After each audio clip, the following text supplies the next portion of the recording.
What's going on, everybody, and welcome back to my channel. Guys, we have got to get into our Real Housewives of Atlanta review. This is season 17, episode 6, with me and my girl California Cutie. So y'all, while we are getting ready for this, I want you guys to go ahead in the comment section. If you're on Twitter, you have to come onto YouTube or Facebook to comment. But otherwise, if you're here, comment in chat, let us know, give us a scale from 1 to 10. What do you rate this episode? But we're here to review Housewives of Atlanta, season 17, episode 6. Saddles up and settle scores. So let me know what you guys think about this. Before we do all that, though, let's take care of business of my channel and California Cuties channel. If you want to join the Soul Deb Nation or the California Cuties, uh, turn your notifications, turn them on all so you get notified every time we go live, post new videos or new content. Like the video, share the video, comment down below in our comment sections, comment over here in the chat if you are here for the live. Let's play this intro and let's get into it. Let's go.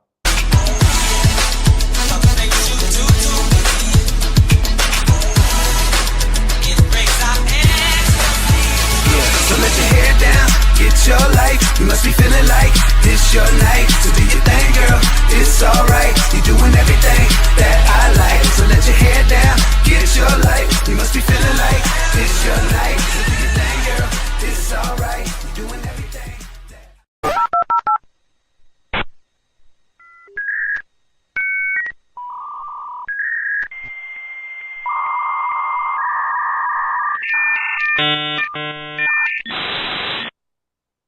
Welcome. I'm fly, yes, I'm high, yes. Everyone that get to this guy, yes. Go out tonight, I just might, yes. Style cleaner than yours, so don't buy, yes. I'm so debonair, so debonair. I'm so debonair, so debonair. I'm so debonair, so debonair. I'm so debonair, so debonair. All right, y'all, and we are back. Let me pull up California Cutie. What's up? Hey, what's up, people? What it do, booze? So, this was a very interesting episode. I know I texted last night like I'm gonna give it a 3, but that was because I was like in the middle of the episode, and then I was like, I might want to rate it a little bit differently. So, Okay. So, I do want to know what you would rate this episode. For me, Mhm. my battery is about to die. Okay, I thought I had hooked it up, but I didn't. But anyway, I thought the episode was pretty good. Because some things were said that I was just like, okay, I didn't realize how deep some of the stuff is still that's brewing, and some stuff is just getting kind of swept up under the rug. So, with that, I'm gonna give the episode about a 7. A 7? Okay. Yeah, I might even give it a 7.5. Okay. What I am about going you? to give the episode an 8. Look at you. You had me nervous last night because I was at work and I couldn't watch it last night. So then you hit me up with, yeah, this episode I'm about to do with the notes right now. It's not gonna take me long, and because I'm right now at this moment, it's at a 3. I said, ooh. Yeah, it was like a slow burn, but Mm-hmm. it got there towards the end. Yes, it did. Yes, it did. So I agree with you on that. So I had a good time. I did have a good I time did, watching it. What's up to our good sis Nola Reeds down in the chat? Didn't he say that, sister? Didn't he tell us it was a Listen, 3? I meant to the things that I said, like my girl Evelyn Lozada said. I meant to the things that I said.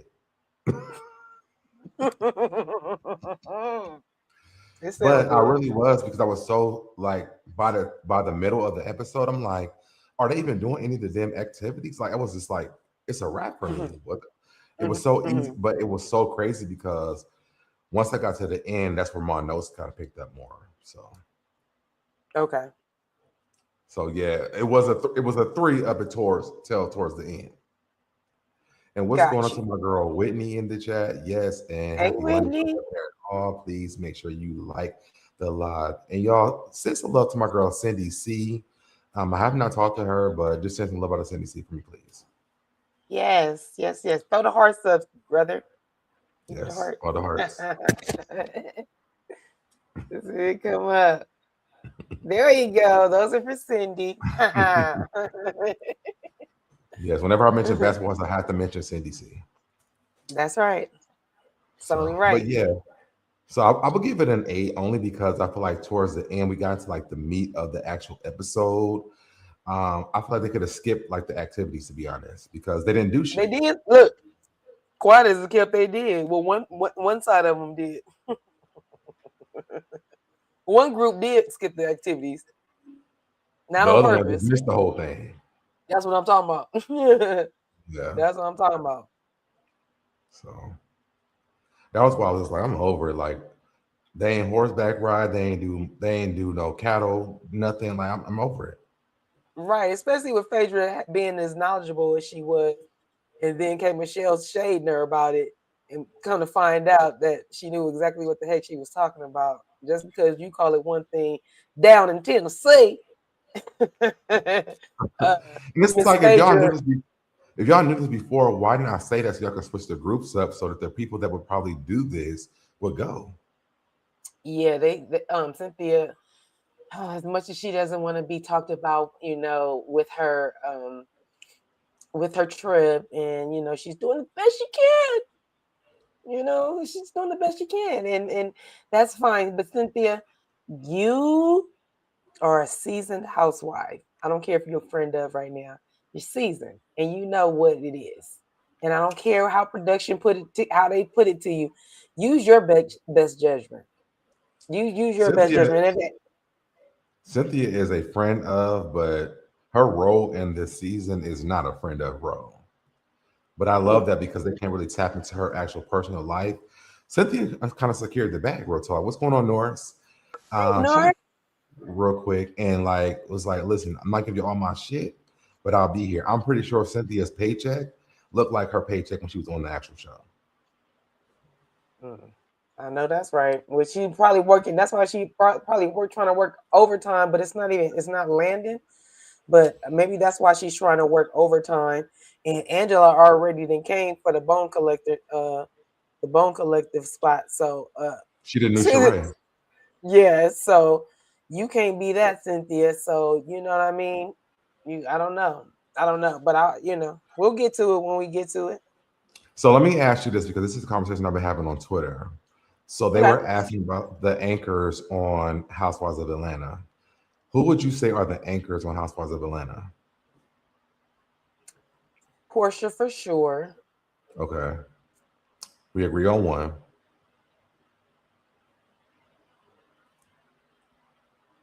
You bet. I'm like this. We're gonna stop. Okay. Thank you, sister. Um, mm, who else was on it? Angela, Shamia. It's Phaedra, Angela, Hey, Shamia. I'm gonna give it to Phaedra. I'm gonna put Phaedra on there. I'm gonna put freaking Frack on there. Even though she don't say much, she's still when she's in the room. There's still something about Phaedra. Even if she's making those stupid faces, she still is in the room, and it's still something about her that she doesn't have to say a lot. But when she does say some stuff, it's like it can fall flat sometimes. But for the most part, she makes the faces to go with it. So it kind of be like, okay, Phaedra, there you and you're here, present aquí. So I will put her because it's not really a lot to choose from, to be quite honest. I think Angela is trying to hold her own. Um No, I'm just talking about the anchors of the show, like who drives the stories on the show. Portia and who else? drives the stories. Oh, Yeah, like Pinky. Pinky. they carry things Pinky. along. Pinky, we've been talking about her bankruptcy, but that's what's going on in her life. So I feel like that she told us about her husband. She talked But about her kids. not like the carrying their own stories. More like carries upon the entire show who drives the stories along outside of Portia. Talking about the entire cast. I don't really feel like nobody is. It's I only don't feel like. it's Portia and Cynthia. They're the only two that do it. Oh, you gonna say Cynthia? I'm gonna say because I was gonna give it to Drew. I wasn't giving it to nobody. No, none of them are doing anything. I like They they don't all get need each other. they don't give Drew the opportunity to do it because they still son Drew. So Drew can't do it. I think Drew, maybe a few seasons later, she may be able to do it. But right now, it's only Portia and it's Cynthia. Although they are diving, because Kelly's there, they're diving into Portia's personal life. Who drives the story? Real talk is Cynthia. Cynthia drives everything that goes on here. And Hmm. this episode, Cynthia was so annoyed, it was like crazy. So Mhm. but I enjoyed Cynthia though because I love when Cynthia taps in.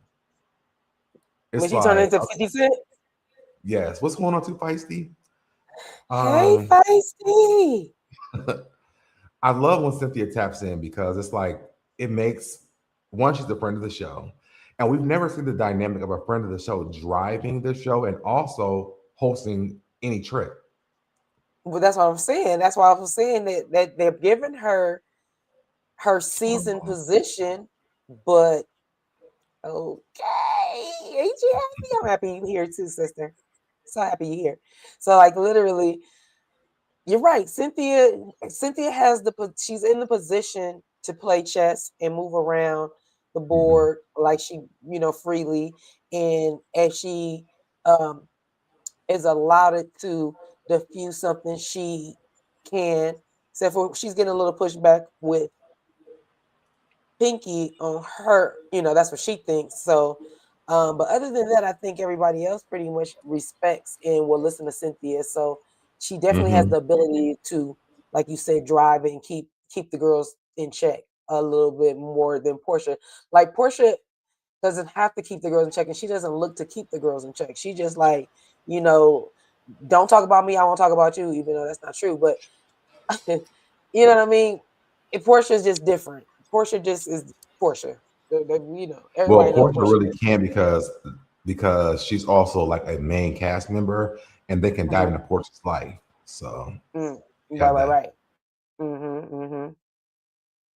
You just muted yourself on accident, unless you did I that. know. Hold on, real quick. Okay. Hit the like button, y'all. Thank y'all for joining us again. And hello, Twitter, because I know. Uh, so Deb has been going up on Twitter. So hello, you guys. Thank y'all for joining us as well. We really appreciate it. Wherever we get the views from is great for us. We really appreciate y'all too. Even though we need y'all here on YouTube. But it's okay. We get it. All right. We Yes. get Yeah. Shout out it. to my Twitter followers. Yo, let me tell Yes. you something. I have been going up on Twitter, and I enjoy this because one, I have been doing a lot of housewife content on Twitter, and I did a video. Damn, I wish I could do it on here, but I probably can't because I gotta do other extra shit. But I went back to the episode where they did pillow talk, Mhm. and I broke it down with all the problems and why it wasn't King's fault. And it's been going crazy on Facebook, on Instagram, and on Twitter. So shout out to everybody that's on all those social media platforms that have really been getting with that actual video that I made. I did like commentary on it. And hopefully I might be able to play it on here. I might be able to play it on here towards the end, but we'll get into that after that. What's going on to Okay. the Zombies in the chat? Hey friends. And Two Fights says Portia and Kelly are taking up so much attention that nobody is even paying attention to K Michelle. You know what? I was sitting here thinking, I was like, who else is on this show? Wait, And yeah, I agree. That's what did crazy. K Because Michelle lie about? wait, who said wait, it said lie? Two Fights said Portia and Okay, Kelly are taking up Michelle's so much lies. attention that nobody is even paying attention to K Michelle's lies. Let me see what What she did she lie about? yeah, let me feisty, that's Detective Feisty. If you want Feisty, we could drop the link for you to come up here. Yeah, because we've been Oh, missing you you dropping too. the link? I can drop if you want to do the review with us. I can drop the link for you. Absolutely. Just let Yeah, me you know. can come on in, sis. We always love your views because you make us forget about stuff like you just said. You know, we might miss something, and we know you don't need to be typing.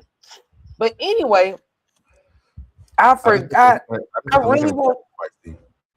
I really want K Michelle to find her footing. I like that. You know what came out of what she was at the end. You know what she's going to talk about. You know, getting to know the lady. So I am really.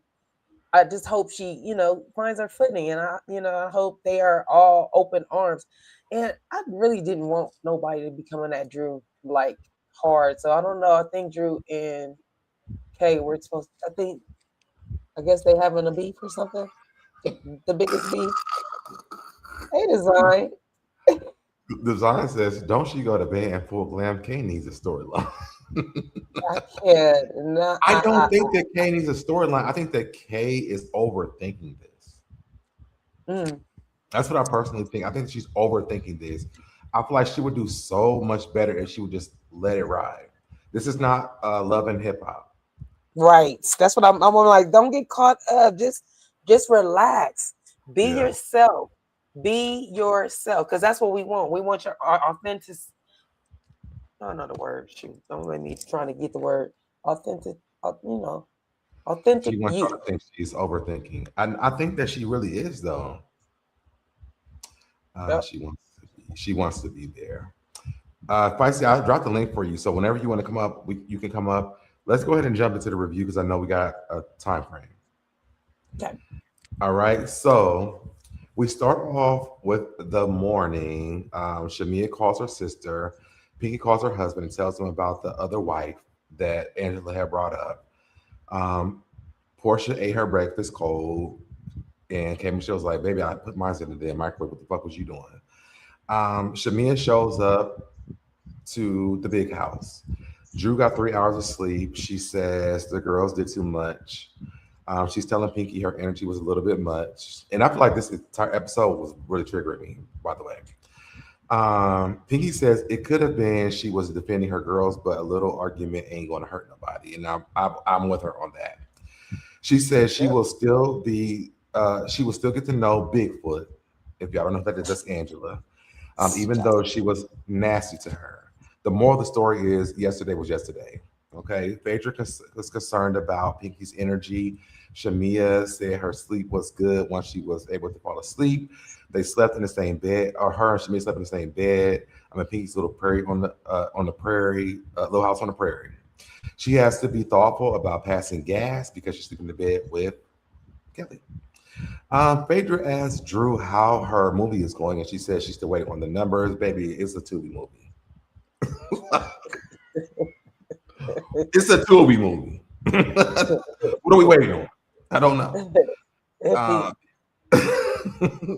Pinky asked Shamia if she's seen Drew's movie. Shamia says no, but she's looking forward to seeing it. Phaedra is happy that they are not fussing. Drew says Shamia knows she does not have any problems with her and she can talk to her whenever she wants to.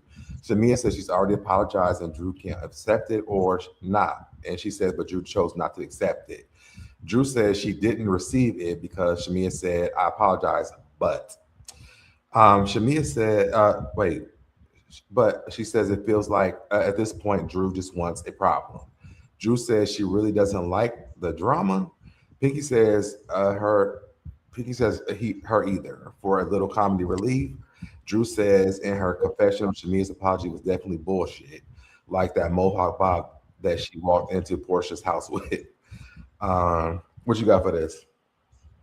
First of all, can't be a mohawk and a bob at the same time. What's up, precious mahogany? What's up, princess? Anyway, how it can't be a mohawk and a bob? But I see where you're going with it. Okay, okay, okay. No, But they were both. They were really, all calling it. They were all calling it that. I, I know, I know. I'm a hairstylist. What it was is it's a mullet, but that's Hey, okay. Colin. Hey, Colette, hey, my big sis. So yeah, like literally, I just feel like ooh, I'm tired of Drew and Shamia in their back and forth and their I'm sorry's and not sorry's, and you still go low behind below the belt. I hate Mhm, that Drew keeps forgetting that she kept calling Shamia a lap dog, not once, not twice, but like triple down on it, and you keep acting mhm. like that didn't happen, and you keep acting like Shamia is just coming at you for no reason and she won't let it go. And then, Drew is getting exhausting at this point because she's trying to find this thing, and she did that last season when she kept calling her that. So for me, I feel like Drew is trying too hard, and she's using Shamia. It's like, girl, move around, move around, move around. Mhm. So that's how I feel about that that their situation at this moment and at that time. I'm with you on that. I'm with you on that. Designer says I'm ready to see hands. All right, so Cynthia walks in the kitchen and asks, "What's all this noise that she hears going on?" She greets everyone, and Drew tells her everyone is ready and she'll be ready in 10 minutes. Cynthia asks, "Where is Kelly?" And Shamia says she's getting dressed. Cynthia tells them the groups are splitting up. Portia, Phaedra, Kay, and Angela are going to hang out with some horses, and Kelly, Shamia, Drew, Pinky, and her are going to cattle. Uh, she called it Hurting. hoarding. She's called it hoarding, Lord. Oh but Lord. she meant hurting. Yes. Is that why they put the word up for us? I Because she kept was like, saying why hoarding. I'm like, hoarding? Are they packing up cows in the house? But yeah, she's still hoarding. you? Oh She Lord. said she would get comfortable and look out for some shit. Wait, she said she would get comfortable and look out for some shit. In her Yes. confession, Cynthia says she wanted to make sure Kelly and Shamia were with her because she wants to make sure they are good on the room situation. Cynthia wants little girl down. I want to Wait, be what? very clear during this entire review that Uh-huh. Cynthia wants the little girl, Kelly, and Shamia. Mm, right. And Yeah, she drink a just lot of that one. and she just likes Drew, so she's gonna need some backup because she knows Pinky ain't gonna do it. Pinky says she has no complaints. Kate does a photo shoot in her room. Her glam squad finally showed up. Cynthia's group gets in the Sprinter van. They head out. They cheers to women empowerment. Although they are there to celebrate Cynthia's tequila, she wants them to have a good time. What you got? I think it's a little too hot to be drinking all that tequila that they were drinking, especially they were going to be outside. In And I'm Dallas. all for I'm in Dallas, no doubt, no doubt. And I've been to Dallas. Shout out to Dallas. I like Dallas. Got the good food, the good eateries, and Hmm. the diverse food on every other corner. Everywhere you look, it's like I ain't never seen that restaurant. But anyway, getting back to them, I was just like, okay, this can go really bad really quickly with this tequila. You guys, and I'm with you. I thought they were going to be riding horses when we were talking about the girls on the sprinter and them drinking, and you know what I mean. So I was like, okay, well if y'all going to go to the horses, we going one gonna be outside, and two, I'm thinking they're gonna ride the horses, especially because Phaedra, that she was in equestrian. We're not there yet. We're not there yet. I don't know. I know. I'm not saying that. I'm just saying. Okay. I wasn't gonna go that far. I'm just saying I just for that I was just like, oh, the group, like we said earlier, I really feel like Cynthia should have asked them who would want to do what and see Yeah. how it would have panned out. And that's funny that you said that she wanted to little girl them. That's funny.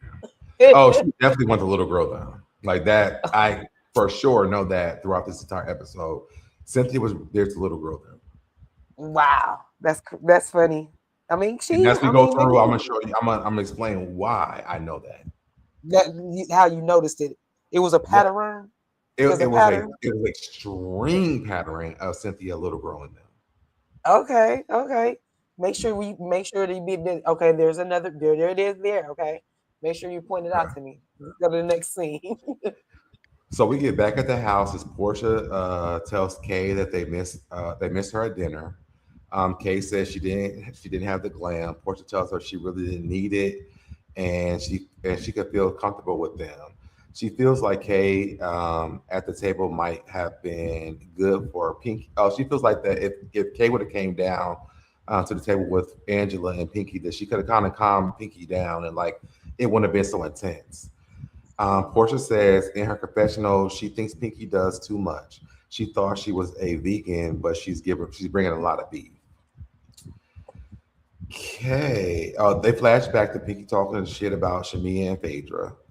Kay says she thinks Pinky's passion looks like aggression. But wait, Kay says she thinks Pinky's passion looks like aggression.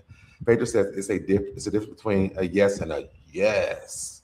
She wants to know if Pinky can whisper to her. This is not Phaedra says, not Kay. Phaedra says there's a difference between yes and yes. She wants to know if Pinky can whisper to her. Portia says it's because she needs some meat. When you don't have protein in your body, then bitches are hungry. Jesus. I kind of like that from Portia. What is the pattern?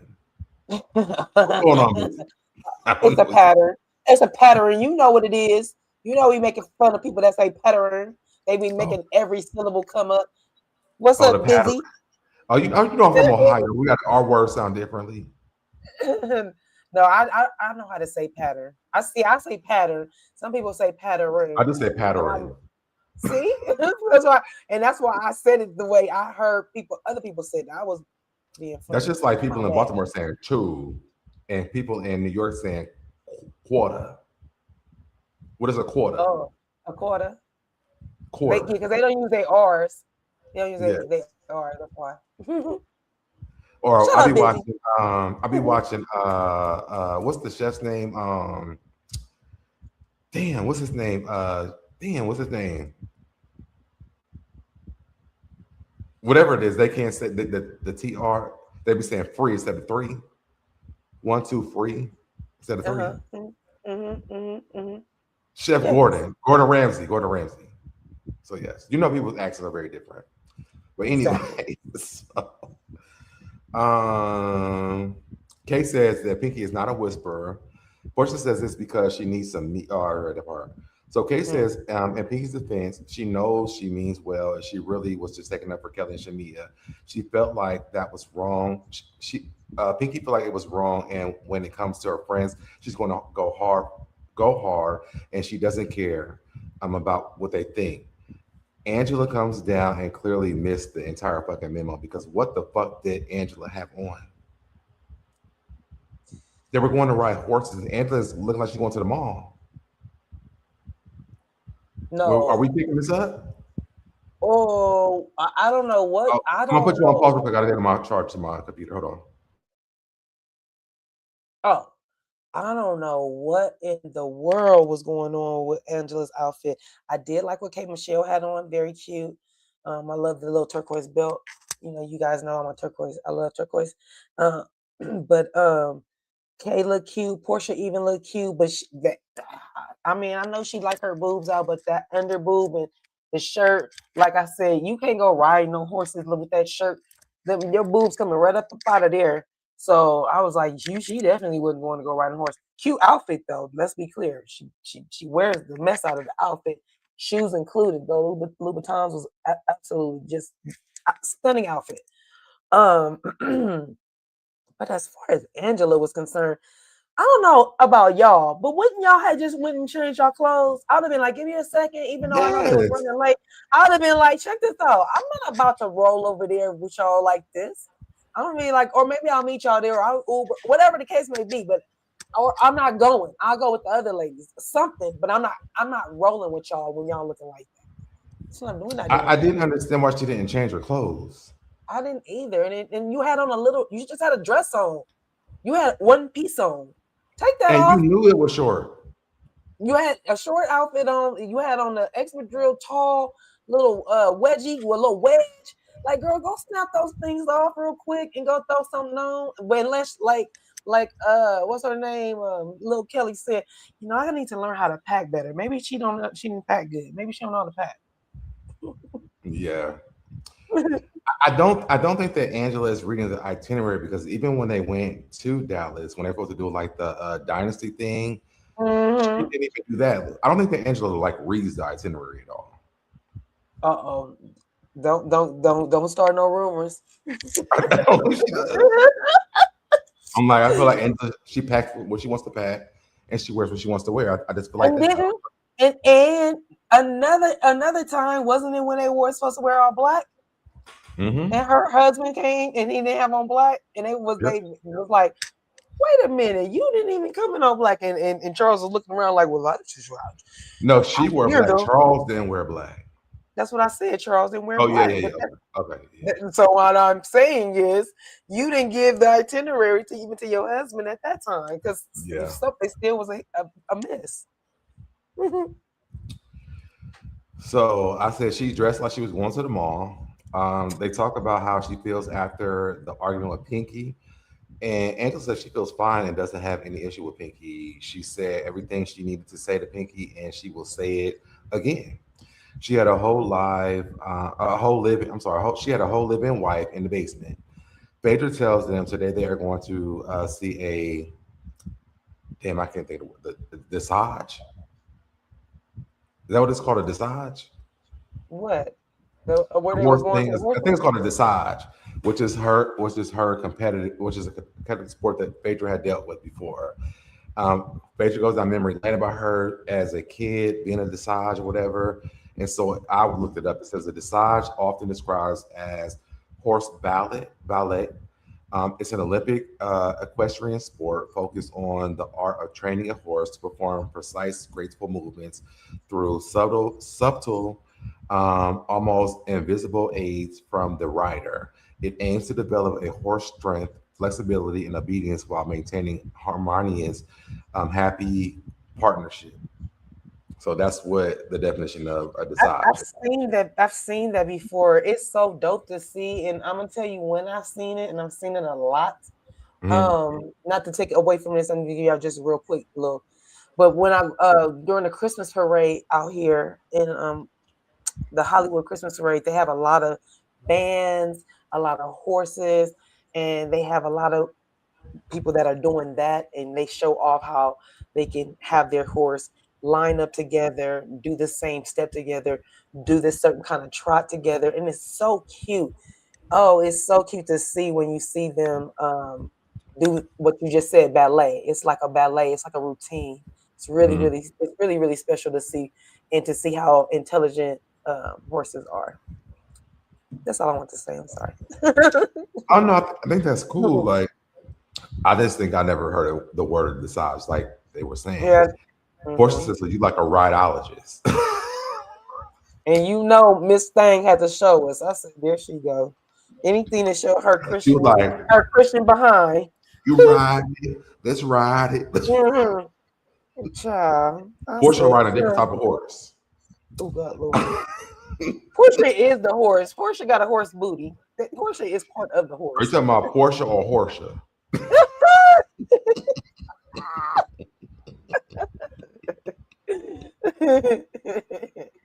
I'm not gonna call her that. I'm gonna let Kelly keep doing it. Kelly has a good job. That's her number one thing to call her. So I'm gonna let Kelly have at it. Kay says she's been around horses all her life, but she ain't never heard of no shit like that. Is that my phone? Yes. Sorry, y'all. Um, It shouldn't be doing that. Kay That's my says they phone. call it go see that horse. They cheers to a good day and Kay's first girls trip. So then we go back to Cynthia and her group. Cynthia informed them that they are running late and she doesn't know if the cattle will wait for them if they miss them. She's not sure how any of this works. Why the fuck would the cattle wait for them? That didn't make sense to me when Cynthia said that. In confessional, she says she knows the cattle drive only happens twice a day. So if they don't drive faster, they're going to be driving back, not seeing any of the cattle herd. She tells them she really wants to have a good day because last night ended on a sour note. Shamia cuts her off and says, 1 second, because no one is over there where they are. They are over there by themselves, so they don't know what they don't know. What they win and what they don't win, people don't know. Kelly says the place was filthy. Cynthia says she doesn't want them in an unclean place, and she's doing the best that she can do to rectify the situation. Shamia says Cynthia says she was going to send someone over, but it didn't happen. Drew asks if the cleaners are coming today. Cynthia says in her confessional, this is not a hotel.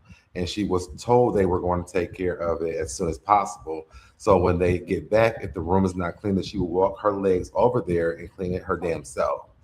Cynthia tells them they have been talking about the room situation and it's taking over the entire fucking trip.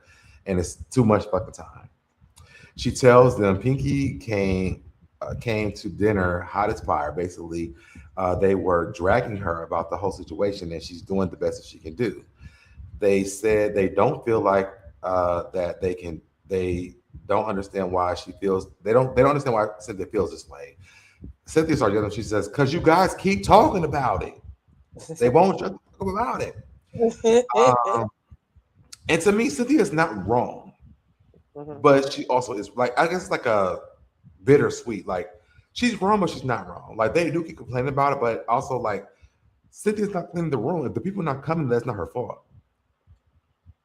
Yeah, two things can be true at the same time. We understand that. I think more so, I think because Cynthia is going, she doesn't go into why, but a little Oh, later on, she's going to say, sorry, Feisty. I just saw you back on stage. Sorry.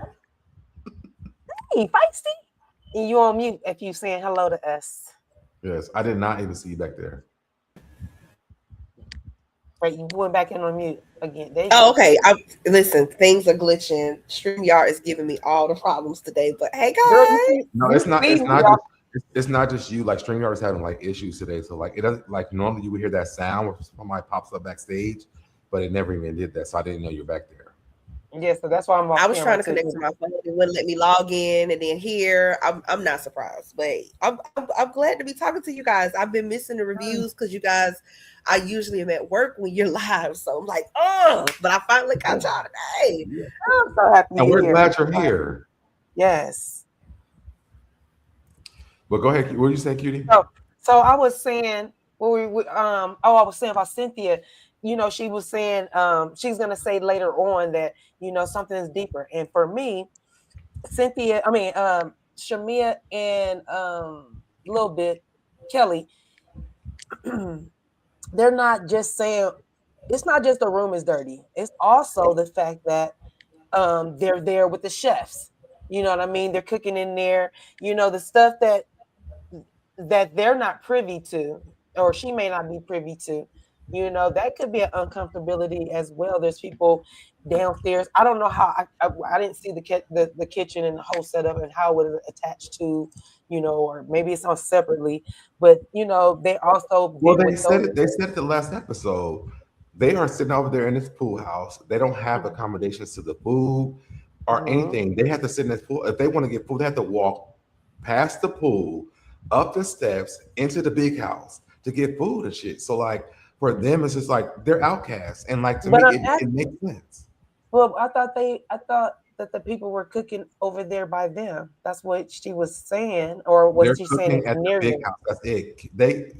I think Shamia and Kelly, I think it was Kelly who asked the chef. She was like, "Are y'all just cooking over here?" And he said, "Yes." Even when they had that dinner, she was like, Cynthia asked him to go take them dinner. I know. So I the remember food that. that's for everybody is only cooked in the big house. So Pinky, Shamia, and Kelly have to go to the big house to even eat. I But mean, I get the fact that that can be a bit uncomfortable. But in reality, the biggest issue that's not being specifically said, at least not by them, it was said by Pinky, is, well, why are we back here? And it's if it were Drew, because it's always Drew. If it were Drew or one of the other newbies, they would not be complaining as much. But I feel like what they're not saying is we've been on the show. Like, we're not new cast members. Why are we getting put back here?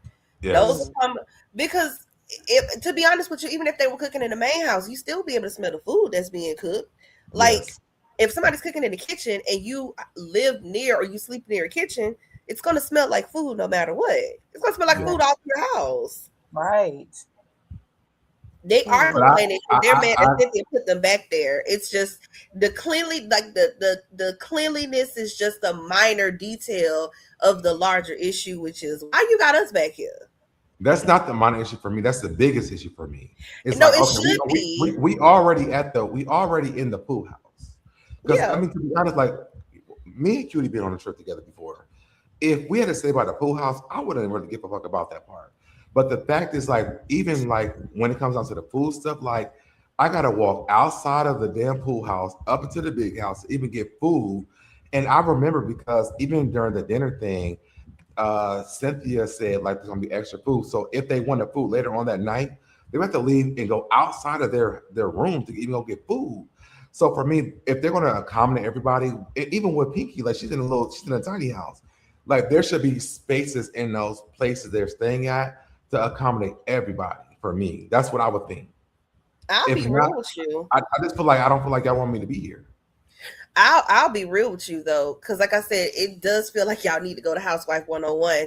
And my criticism is always going to be towards Shamia because it's like, Yeah, what is the purpose of hooking and crooking a wealthy man if you're not going to spend that money? right. I'm sorry, I would not have slept in a room or a house, whatever, that was not clean to my standards. I choose a hotel room just on the bathroom alone. The bathroom in a hotel will make or break my decision of Mm-hmm. whether or not I book the location. Just being real. But if I had unlimited funds and I could stay anywhere I wanted, oh no, I won't be here. It's like Here's what's They don't have.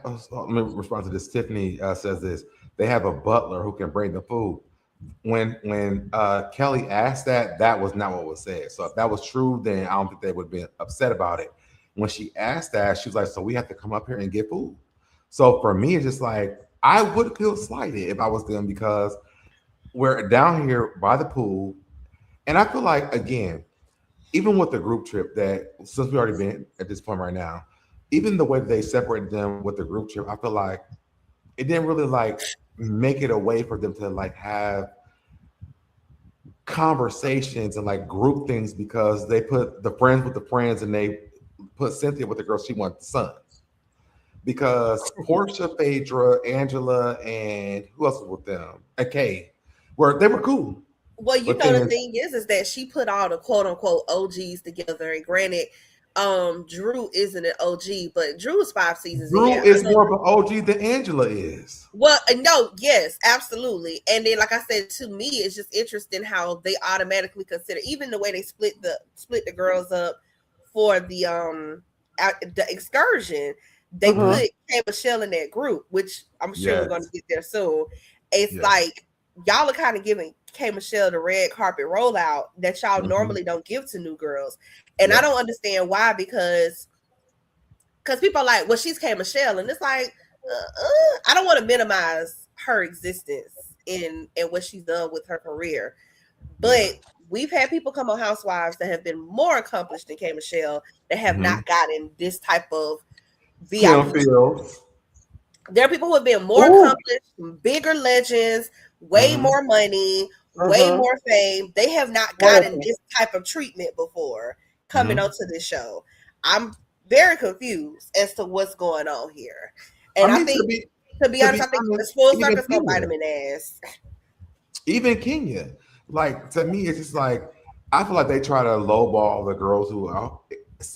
I would say Cynthia, Kenya, Claudia. I feel like they try to sun them like below them before they get to where they at. But one Mm-hmm. thing about those girls is like they're gonna rise above all the shit. To be honest, so you can't really do that with them. And I wish that they would have given that to K Michelle because if they would have put K Michelle in that tiny house, Oh, it would have been a shit show. that or if they would have put freaking Frank back there because that's what I thought she was gonna do. Well, no, Somebody, not somebody was going there don't no put matter freaking what. Frank right there because they've been on part of Housewives since for a They very were long never time. going to get put back But there. I'm saying with a newcomer like K Michelle, if they would have tried to sun K Michelle, maybe that show would have been shut down. Somebody was going back there no matter what, Mm-hmm. and somebody was going to have a complaint. And honestly, the complaint is not the issue. It's the way they're going about it. There's just something so It's the fact that you It's want me to sleep in ingenuine. a dirty ass room or a dirty ass pool house, and y'all Well, complaining about it, and then y'all don't understand the fact that if any of y'all was in this dirty ass pool house, y'all would have all been complaining. listen, even if it wasn't dirty, somebody would have complained about being in that pool house no matter Very, what. Period. very That They part. want to be in better accommodations. It's kind of stereotypical of housewife shows to complain about the rooms. That's not even the real thing, in my opinion. I really feel like the way they are going about it, the way Shami and Kelly are going about it, and it's like, how long y'all gonna complain before you say something to Cynthia? Why are you making it a point to not go to dinner? Why are you separating yourself? Even then, you didn't even sleep in the room the night before. You're still complaining. You actually did get a chance to sleep in comfortable, clean accommodations. Like, what is the intention behind it? I think that is the source of So Cynthia's frustration. let me There say you this. go. There you I go. want That's to what travel down this road with you for a minute, right? Mhm. So I feel like one, I feel like they are expected to just deal with the fact that they went to a dirty ass pool house, right? Mhm. Then when they got to go over to Pinky's tiny home, mind you, it's a tiny home. They slept in the same bed, and then Cynthia was saying that somebody's going to come clean it. I don't think we ever heard that Cynthia said they're going to get to it whenever they can get to it. I don't think that was ever even said. And maybe behind the scenes it was said, but we never heard that part. So for me, where's the respect for me at when it comes to this? When it comes to the fact that I'm sleeping in a the comforter is fucking dirty, the bathroom is dirty, everything is dirty. If Cynthia, Portia, Phaedra, Angela, anybody was in a dirty room, they would have complained about it. So I don't feel like they're wrong for complaining about this part at all. And I also think that when Pinky gave up her room, she was cool with it because I'm going to the big house The with the complaint real is girl, with the big legitimate. girl. We're I not also feel like disagreeing with you about the complaint. The complaint but is no, absolutely legitimate. It's the but way they're doing it. hold on. Let me go to this part. I also feel like this. If we're going to have a girls' trip, one, Cynthia, Portia, Phaedra, Angela, and Drew stay in the same house. Y'all know each other already. Y'all have new girls. How do you get to know them if they're still all sitting outside? Yes. But they do That this and every that's season, though. They literally do this every season. The rooms in the back, or the smaller rooms, or the rooms with bunk beds that have to be But they're shared. Those are the normally in the ones that same go to house, the new though. girls. They go to the new girls, or they go to the girls who they don't like. Whoever's hosting the But, trip, the girls that they have but they're conflict. normally in the same house, Not right? always. Not What's the always. other season that we're not in the same house? There are some times where the shows are like they're like guest homes or something. Because like I mean, ultimately they're at an Only Airbnb. thing I can So think of is basketball wise when they put Jennifer and her friend outside. But outside of the Housewives of Atlanta, it's always in the same I could house. think of a season of Potomac where like that. I think that might have been Kay's first season when she was a friend of or something. That might have been Candace's last season where they were split up. They weren't all under the same roof. It happens. But I'm I talking don't about think Atlanta. Atlanta yeah, never did this. but I that's what mean, I'm saying. That's why it's weird because it feels like if it's not Cynthia that did that, what is the intent with production, or are It's they trying to? production. It is Or production. okay, I get that. So then that means that they putting a lot of trust or faith in the person that they're putting in front of in front of the trip. So Mhm. Cynthia, to me, um, just like she let the girls pick their room, and she said that she wasn't gonna do that. She literally said, I have their rooms picked out, da da da, da, and then she turned around and let them pick their rooms. And I was like, I thought you had their rooms picked out. Like you, it felt like, you know what? I don't feel like dealing with this. I'm just gonna let them do it. And it's like, no, that's not how we You doing should have did this. that with the entire situation then. Exactly. And I feel I like she mean, didn't. But if I'm sorry, cute, I didn't mean to cut you off. that's okay. But I was literally agreeing with you too, Feisty, as far as there's still something underlying. Well, Even if you could real quick. So Tiffany says in Denver and Nevis. I don't know what this is. Do y'all know? that is Was that Potomac? Yeah, I think that is Potomac when I'm it just talking. happened. I'm still thinking about Atlanta. Atlanta is very different than all the other franchises. because So they that's number I'm one. Yeah, just but keep like going. I said, I get for you that the preference would have been for them all to be under the same roof. I don't think that's feasible considering how big the location might be. And then sometimes those Airbnbs, they have smaller rooms, they have bunk beds, and no grown woman's going to want to sleep in a bunk bed if she doesn't have to. But I get it. They should all be in the same room so they can get to know each other. But even by that same logic, K Michelle was in the main house with them, and Shamia and Kelly already know each other, so everybody else could have gotten a chance to get to know K Michelle further. It doesn't like she's trying to let them get to know her further. She just wants them to kind of go based off what they already know of her public persona. But K Michelle has a different rollout than anybody else ever been on Housewives of Atlanta. Well, that's an issue, though. It shouldn't be a different rollout. I agree. It shouldn't be a different rollout. Like I said, I'm not going to disagree with you that the room situation, or just even the way they even did the living arrangements, the sleeping arrangements, could have been done differently. I'm not going to argue against that. I'm just saying that somebody was going to complain no matter what, because that's what they do every season. Hold on. Tiffany, this is not true. Cynthia picked the house, not the rooms. Yes, Cynthia did. Cynthia did not pick the rooms in the big house. She chose the pool house and the tiny house for Kelly, Pinky, and Shamia. The big house, she didn't pick the room. That was it. But go ahead, y'all.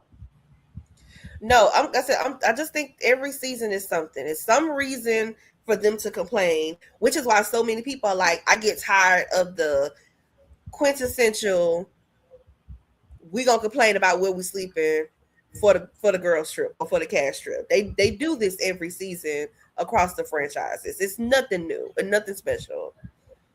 And it's always for some reason. But it's across all the franchises. I got to go back to Bachelor Wives when Jackie put Jennifer in a deluxe room. And she's like, do I look like a deluxe bitch? Like, I don't understand why they do this. I mean, maybe it's production's way of creating some conflict or kind of triggering people's or the internal social hierarchy amongst these shows. Maybe it's production's way of doing that. I don't know. I'm not a fan of it. I think it's cliche at this point, especially after so many seasons. Like, we're in the dozens at this point. But for whatever reason, production think it's cute, and the cast falls for it every time. Because again, if I had the money and the resources, I'm not sleeping there. Well, that was my other point. But I think they're putting them in places where if they do not stay there, it's because they're like an hour away from where they're even going to visit. Thank you. I was trying to get that point. That's why I'm so happy you brought it back, because you know your sister's a little older, so if I can't say my point, I will forget it really. I'm sorry. No, it's okay, because sometimes I gotta interrupt. So sometimes if I do, it's only because we brought it back around. But that's exactly what I was gonna say. They were so far out, and I think that now they're doing that on purpose so that they can't leave, because that's their first go to. Oh, I'm going to go get me in a 5-star or whatever, or I'm going to give me a room. I'm leaving. So I think that they are doing it purposely, sending them way out. Or you're gonna find an Airbnb. It got to be far away, because. Really, I was kind of mad about that, because think about the fact that they missed their situation. I was thinking, if it was that far away, both groups did. Yes. So why would you be that far away from with your excursions? Go ahead. We're gonna get to it though. Didn't last season they room people that had conflict with each other last season? Like, don't they always do this though? Like they do this weird room assignment. Yep, you're right. They do this every time. Yeah, they do. All right, so let's move on. So Kelly says, when you are in a space and you're traveling, you at least want something comparable to what you are used to. She noticed Drew's attitude and she asked, is she okay? Drew says, first, you're talking about dirt, and now you're talking about comfortability. The fact is, you had a good night's rest and you're looking gorgeous. Kelly says, and you look like the alien from the movie. I don't like how they be coming at Drew. It do give like I don't either. It do give low hanging fruit, and Kelly just seems to have such a nasty spirit when it comes to Drew, because that was just such an unnecessary comment to make. Like, the lady literally just gave you a compliment.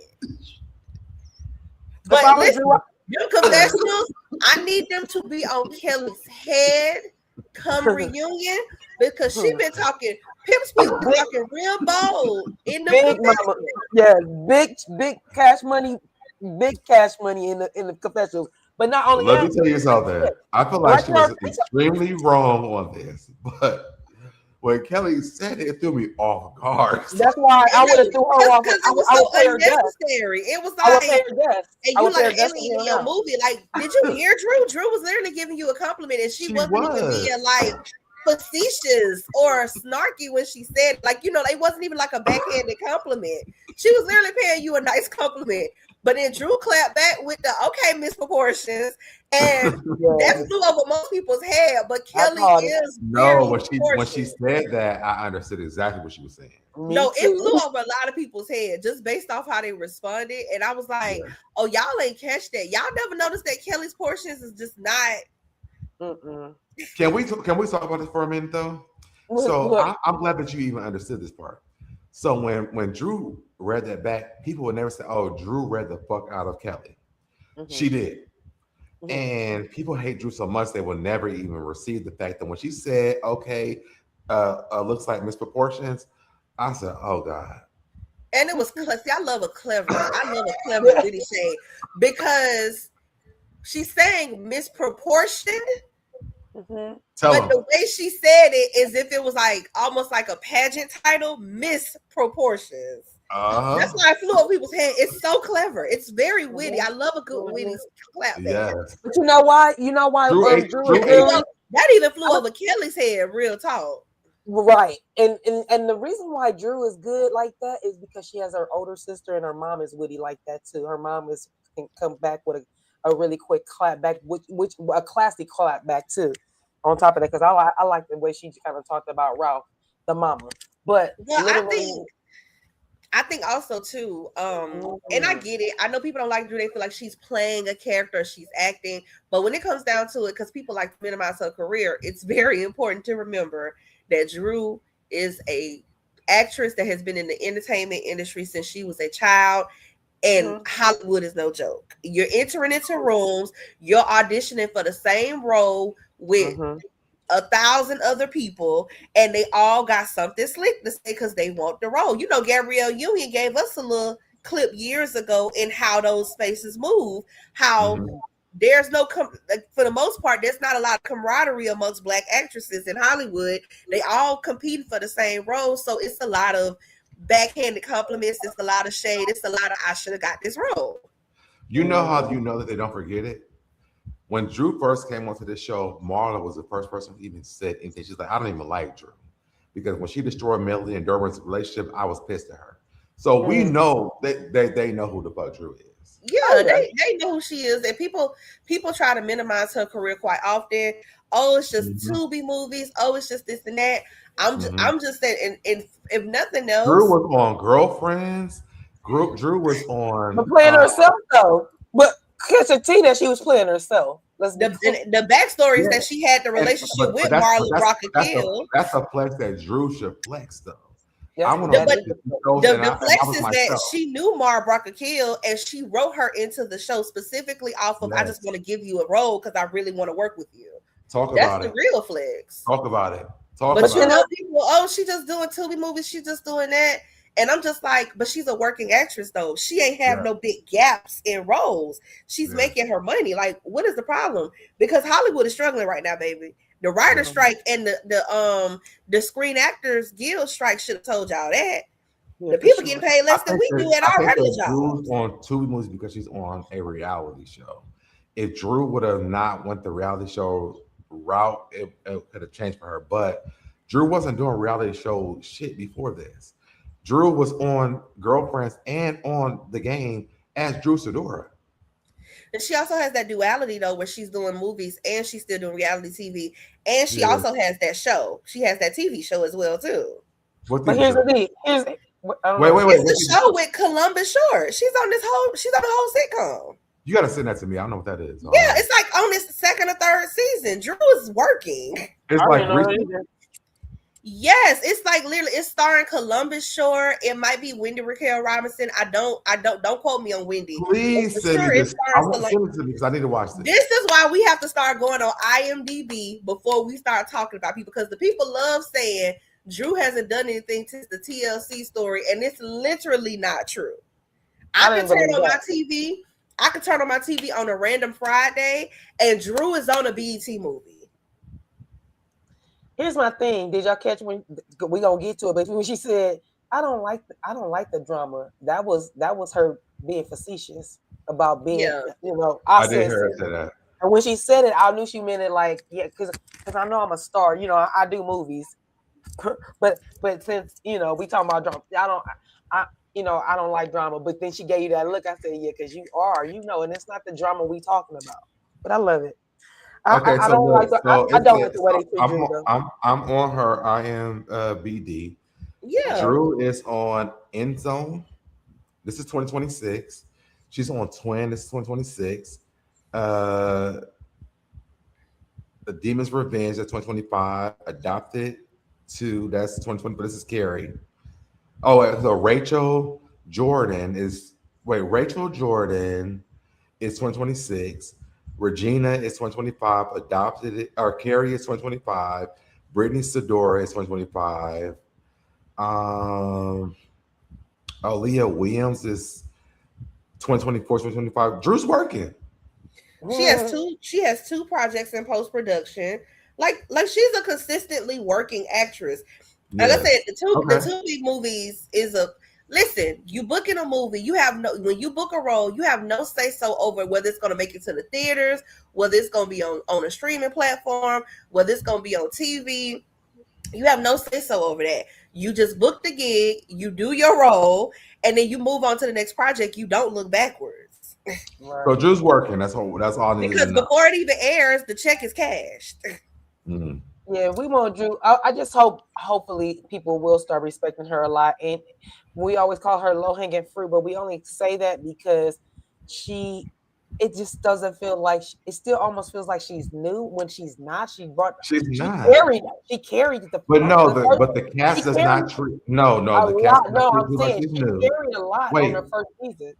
On her no, first season, she came out the gate like we was on. I was on Drew. I don't know about y'all, but I this was on season they're Drew. not treating Drew like she's new. They're treating Drew like she's a veteran in the show. Yeah, they're doing a lot better, but it does feel like okay, like for example, Kelly. It took Kelly some time before she had this energy with Portia. She didn't immediately come with this level of veracity when it came to Portia. But when it comes to Drew, the minute it like Drew doesn't even have to really say or do anything, they immediately go from like a 0 to at least an 8 with Drew. Anybody else, it has to be a slow build. They never come directly at Portia that hard. They never come directly at Phaedra that hard. Obviously, when Kenya was still on the show, they never came directly at Kenya that And they hard. better not. Oh They Lord, never jump. They never jump the levels like they do with Drew. But Yeah. and right. I don't say Drew's low hanging fruit because I don't see her value But or I think that that's also she's easy to because pick on. I the think they girl think she's easy to pick on. that's I got also you. because the I got girls you, Ice. above that's also because the girls above Drew did the same thing.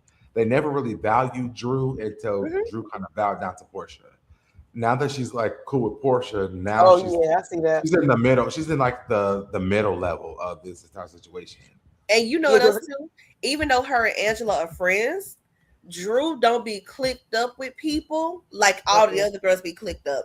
If you That's have an what. issue with Portia, you're gonna have an issue with more than likely at least one other person on the show. If you Mhm. had an issue with Kenya, you're gonna have an issue with multiple people on the show. Like there are people who, when you have an issue with them, you have an issue with multiple people. When it comes to Drew, you can literally have conflict with Drew, and you only gonna have conflict with Drew, and you Yeah. can literally like we saw Portia do it in real time.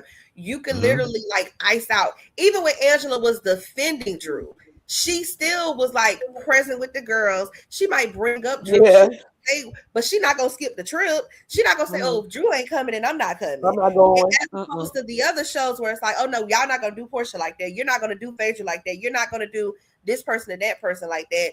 When Angela had an issue with Phaedra, look at how many people ran to defend Phaedra, even though Phaedra is a characteristically known liar and Yeah, schemer.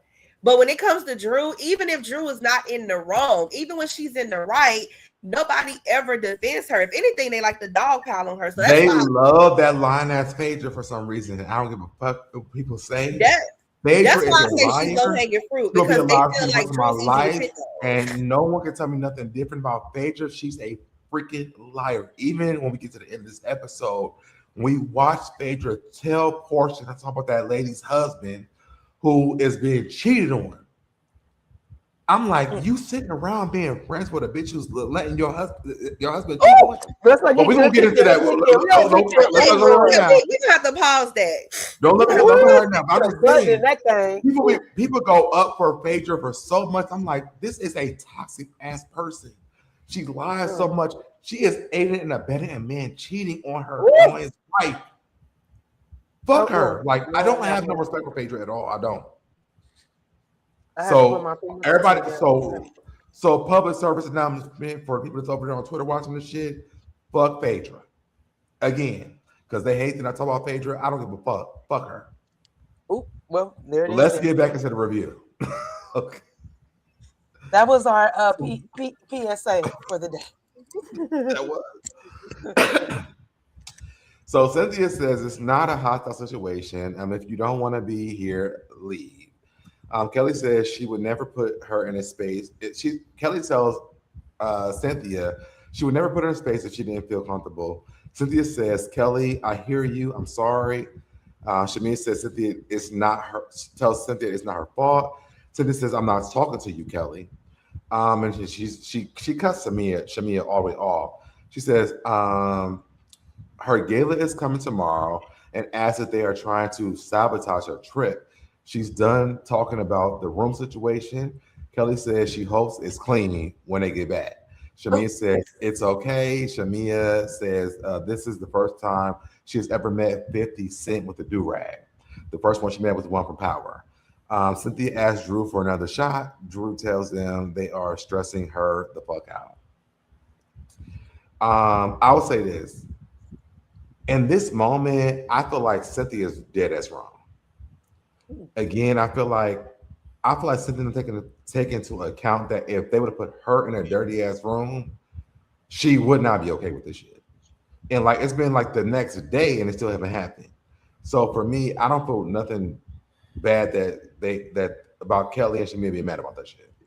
I'm not defending Cynthia. I think I know why Cynthia was upset or why she was offended. Oh, I can understand it too. I don't think she was mad that they wanted a clean room and that they were complaining about it. Mm-hmm. I think. Let me start. Sorry, I feel like I'm stuttering. Pinky set the tone, unfortunately, and that's why you have to speak up for yourself and not let other people speak on your behalf. Pinky, I think that she set a good tone, though. I mean, you have your opinion of that. Don't play me. Well, this is my thing, though. I think Cynthia. Okay, to be fair, should the room not be clean? No, like that's not like I don't want there to be any misunderstanding about that. Very clear, hard. I agree when it comes to if you assign me a room, it should be clean to my standards. I want it to be crystal clean up in here. That's not debatable. However, Pinky's tone and her actual words were accusatory, and her thing was, well, did you intentionally put them there because ... And I think that is Cynthia's issue. Can we pause right there real quick? Yeah. That was a question that they asked, they said to Pinky. So when Pinky asked that to Cynthia, it wasn't a Pinky thing. It was a question that actually Kelly had said to her. No, so I know. When she said it to her, when she said it to her, she said, "What's going on, Jazzy?" Hey, Jazzy. When she said it to her, she said it because it was said to Pinky. So when Pinky asked Cynthia this, it was a very valid question because that's how Shamia and Kelly felt. But I feel like they're putting that on Pinky, and she's like, I'm just because they never talk to them. And even I think Portia, somebody said, I think Pinky said, I feel like I'm in the middle. I'm going back and forth with everybody else. And she's like, because she's the only person who's talking to the pool people and the main house people. So for me, I just feel like, well, she probably is because they're not talking to them. It's like they throw them on the pool house and let them go. Well, this is the thing though. It still goes back to what I was saying. Not that you're incorrect. I understand the order of events. But Pinky is the one that brought that to Cynthia. Shamia and Kelly did not bring that to Cynthia. So Pinky still set the tone. But why though? But why Well, though? the why, like for me, the why. This is what I'm saying, right? Mm-hmm. Pinky set the tone because when it was brought that was the idea.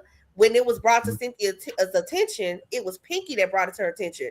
And I do believe that over the course of the evening, when she It was. realized, oh, Kelly and Shamia think that I put them here on purpose in a dirty room as some get back or some production plant situation, I think Cynthia was offended that they thought that Do she you would remember why do this that, was brought which is what up? her energy was for the next day. Do you remember why this was brought up? Feisty? Yeah, go ahead. Do you remember why this was actually brought up? When they were going back and forth about why the room was dirty, right? No, because Portia asked her, did she talk to them? So Pinky was like, well, this is going on. Had Portia not even asked this, it wouldn't have been a conversation. Maybe, I don't know, maybe it would have been. But Portia asked her this. So Pinky was like, well, this was going on. Well, no, So but it see, wasn't like Pinky went over there was like, oh yeah, they trashed her ass. They feel like Cynthia's doing this bullshit. Portia asked her. So she was like, well, this is how they feel.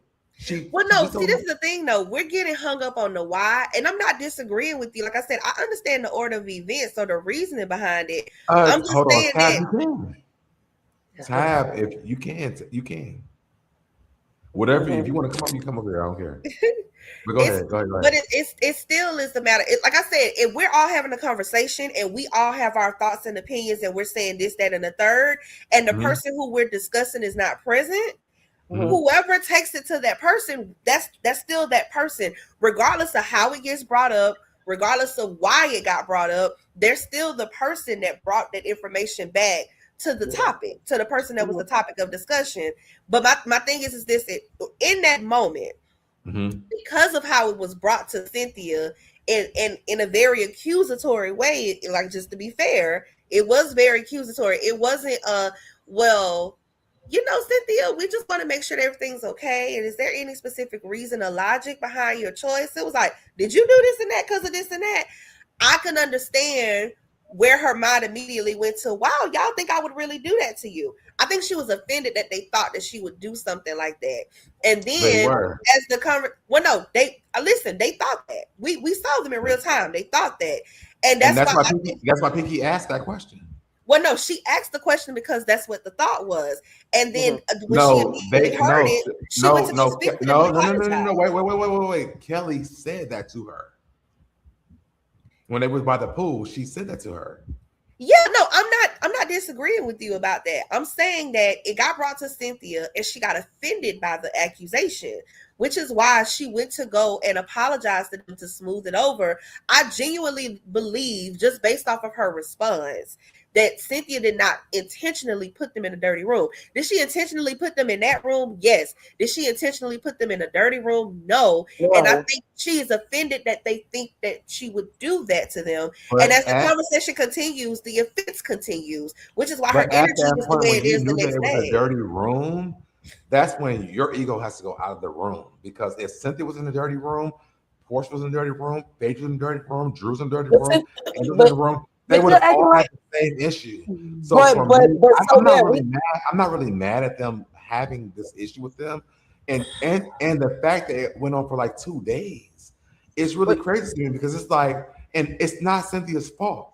But I feel like Cynthia should be more on like that's the management of the Airbnb, not me. Not y'all getting on my nerves because y'all keep bringing it up to me. Well, baby, you booked the shit allegedly. We know production did it, but for the show purposes, you booked this stuff. So yes, I'm talking to you about it. For me, I feel like if it would have been anybody else outside of Tamia and Kelly, they would have handled this way worse. Everybody would have had an issue, and everybody would have had a legitimate issue, regardless of who was there, the condition of the room. That's not debatable. That's what I'm saying. It's a hard. I agree with that. That's not debatable. Yeah, They had yeah. just cause to be upset. I'm saying that Cynthia's energy was because she was offended because she I'm felt not like they saying. were accusing her of putting it in that room. And to be Yeah. honest with you, regardless of who was in that room, because it's Airbnb, that's why I go to hotels, just being honest with you. Real talk. I Real don't talk. do the Airbnbs, but regardless of who was in that room, the response and the response time would have been exactly the same because y'all already all the way out yonder. By the time you get the host on the line to tell them what's going on in the room. It's still going to take them some time before they come out and actually clean. It's got to get clean. There was really nothing else Cynthia could have done other than get some bleach and pine sol and clean it herself. I don't She think could they have done want anything. to. The I don't complaint think was they going to be want the Cynthia to complaint, do but anything. I don't think they wanted Cynthia to do anything personally. I think they wanted Cynthia to call them and be like, it's still not clean. And I feel like Cynthia took it personally instead of saying, like, listen, they haven't cleaned the room yet. As a friend, like, okay, again, me and Cutiee been on a trip together before. If we went to an Airbnb and like we all saying the same shit, and like the main house, I'm staying in the back house, and the main house is clean, I would just went and stayed on the couch in the main house to clean my shit. But on top of that, if we're calling the people who are owning this space, why are y'all not here? Like my energy would not be towards Cynthia. It would be more towards the Airbnb. Because why are y'all not coming here? Y'all gave us a dirty ass room. The bathroom's dirty, the sheets are dirty, everything's dirty. Like, why are the energy shouldn't be towards Cynthia? Yeah, but it wasn't. That's the problem. That's what the problem is. Even on the first night, the room was dirty. Yes, the first night it was dirty, and they saw that it was dirty, but then they didn't even come to dinner. Now they were dirty the next day too. I know, but I'm saying that to say that already sets the tone. So it wasn't just about the room being dirty. They were mad upset, like you said. Anybody would have been upset about being there in the small, not being attached. We get that, but then the energy still goes. It goes even lower when you're like, well, you know what? I'm not even going to dinner because I can't even really get dressed. I can't even do anything instead of being like that. It's like you go back to the big house and you say, look, we can't stay in this room, so we're gonna come in this big house.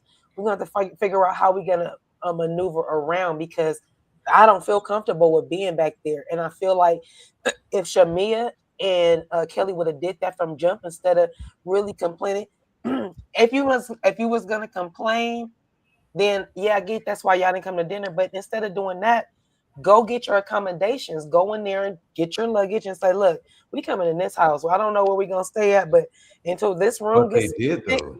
That's why I call BS though. When it came to her talking about I can't even take no bath because it's dirty. Shamia, you was wearing Portia's extra panties last season when you didn't get your luggage. I'm just saying, like when you were literally just talking about peeing in a cup at a truck stop.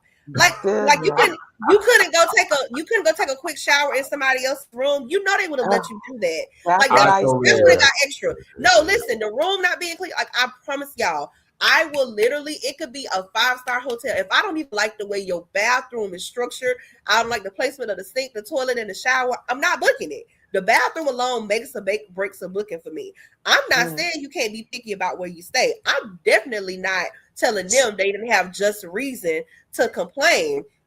I'm saying we can't even bathe like we want to. We gonna sit by the pool and stick our unclean feet in these people's pool and just sit around funky instead of letting somebody let us use their bathroom so that we can actually wash our body. I'm sorry, Dad. We not debating this. That was some trifling. It's not really like a big debate. What I'm just saying is that for me personally, I'm not really mad at Shamia and Kelly about the fact that the shit was dirty. Like, to be honest, I just really am not. I feel like even when we watched that last episode, they were still sitting by the pool. They was eating food and shit. Like, why were y'all not moving to Pinky's room at this time? So for me, it's just like, well, what did you really want? And so I guess we'll move there in a minute once they get to that part. But I do feel like in the very beginning, if I went down to, first of all, I don't want to be in a pool house, and everything is in a big house. I'm side swiped because I've been here more than K, Michelle, and Pinky. That's the main reason why they were pissed off. That's like we're gonna be real. That's the real reason why they were pissed off. The real reason. Even if Cynthia had gotten somebody to come in with y'all also have not liked Drew like that. So and I think that and they feel like they place higher than Drew. Don't get me wrong, Drew has been there longer than them. Well, I mean, like Kelly and Shamia feel like they place higher than Drew. Real talk though, Shamia, I can understand. Shamia been there way longer than most people on this show. Well, Shamia has not had an official peach longer than Drew, and when she did get her peach, she was a flop. So she has had a peach. Shamia can't understand nothing. But let me ask you this though: did they put Marlo? Being a plus one for 10 years is not the same as being a headliner. Did they do that to Marlo? Marlo would have booked her own accommodations. But did they do that to Marlo? No, they didn't, but they never could get a chance to do it to And Marlo. You so, know why? When they so, tried to Because play with Marlo Marlo when they always went booked to her Africa. own stuff. No, so but that's let's like when it remember. comes to Shamia being a friend of the show, just like Marlo, they never treated Marlo like that. But they never got a chance to, because remember when they tried to play with Marlo like that, when they went to Africa, Marlo bought her own plane, her own airfare, and Okay. hotel accommodations. They never would have gotten a chance to play with Marlo because Marlo would have swiped the credit card. Okay. Which is gonna be real. That's what I'm Okay, saying. Like, you're right. which is why I say, what is the purpose of having all this money? You done hooked your way into a rich African's bedroom. What was the purpose of doing that all this time if you scared to spend the man money? You know what, Too Feisty? Don't I would have had a helicopter taking me to and from the set every day from my 5-star accommodations. Too Feisty. Don't eat me up like this on the slide. Too late. Because you gave me the fuck up real quick. Okay. Listen, listen. If you're married to a multimillionaire, you're saying that you living like an American princess. What's hiring a helicopter every day to take you to and from? Okay, it's an hour out from the main city or whatever. Okay, but a helicopter get you there in about 15 minutes, and you got the money. Or do she? Or do she? I think Kenya did that one season too, because she was staying with Brooklyn. Did she take a PJ? I'm just saying, the girls that are thrifty somehow can afford to live the life that Shamia says she be living. Oh, that's cool. Last season, why is you not going to get all new? Like, okay, your luggage got lost while you were traveling. Why are you wearing Portia's hand-me-downs or extra clothes instead of going to get brand new clothes? They would have had the cameras follow me around to all the luxury shops in, where did they go last season? Trinidad, Tobago, Bermuda, wherever they was last season in the Caribbean. Production would have had a good time. Grenada. Spending my money. Did they go Grenada? All right, so we gotta move down to the notes. All right, let's go back. So we get back to Cynthia. Drew was asking what's going on with the gala. Cynthia says at this point she doesn't have the strength to do the bandwidth to even do the work. Cynthia is pretty much pissed off at this point. Pinky asked Drew if her boo is still coming. Drew says her friend, is talking to him. She talked to him last night and told him that Pinky's husband was coming. Pinky says that Drew is so smitten by this man. And Drew says she loves him. And everybody's like, well, what kind of love is this? Is Drew in love with Black? Drew putting on. Y'all know she was putting on. She didn't say she was in love with him. She said she loved him. Y'all know Drew did not mean she was in love with that man. She loved him like a best friend because that's what she keeps calling him. I think she loves him more than a best friend. We get back to Portia Sprinter.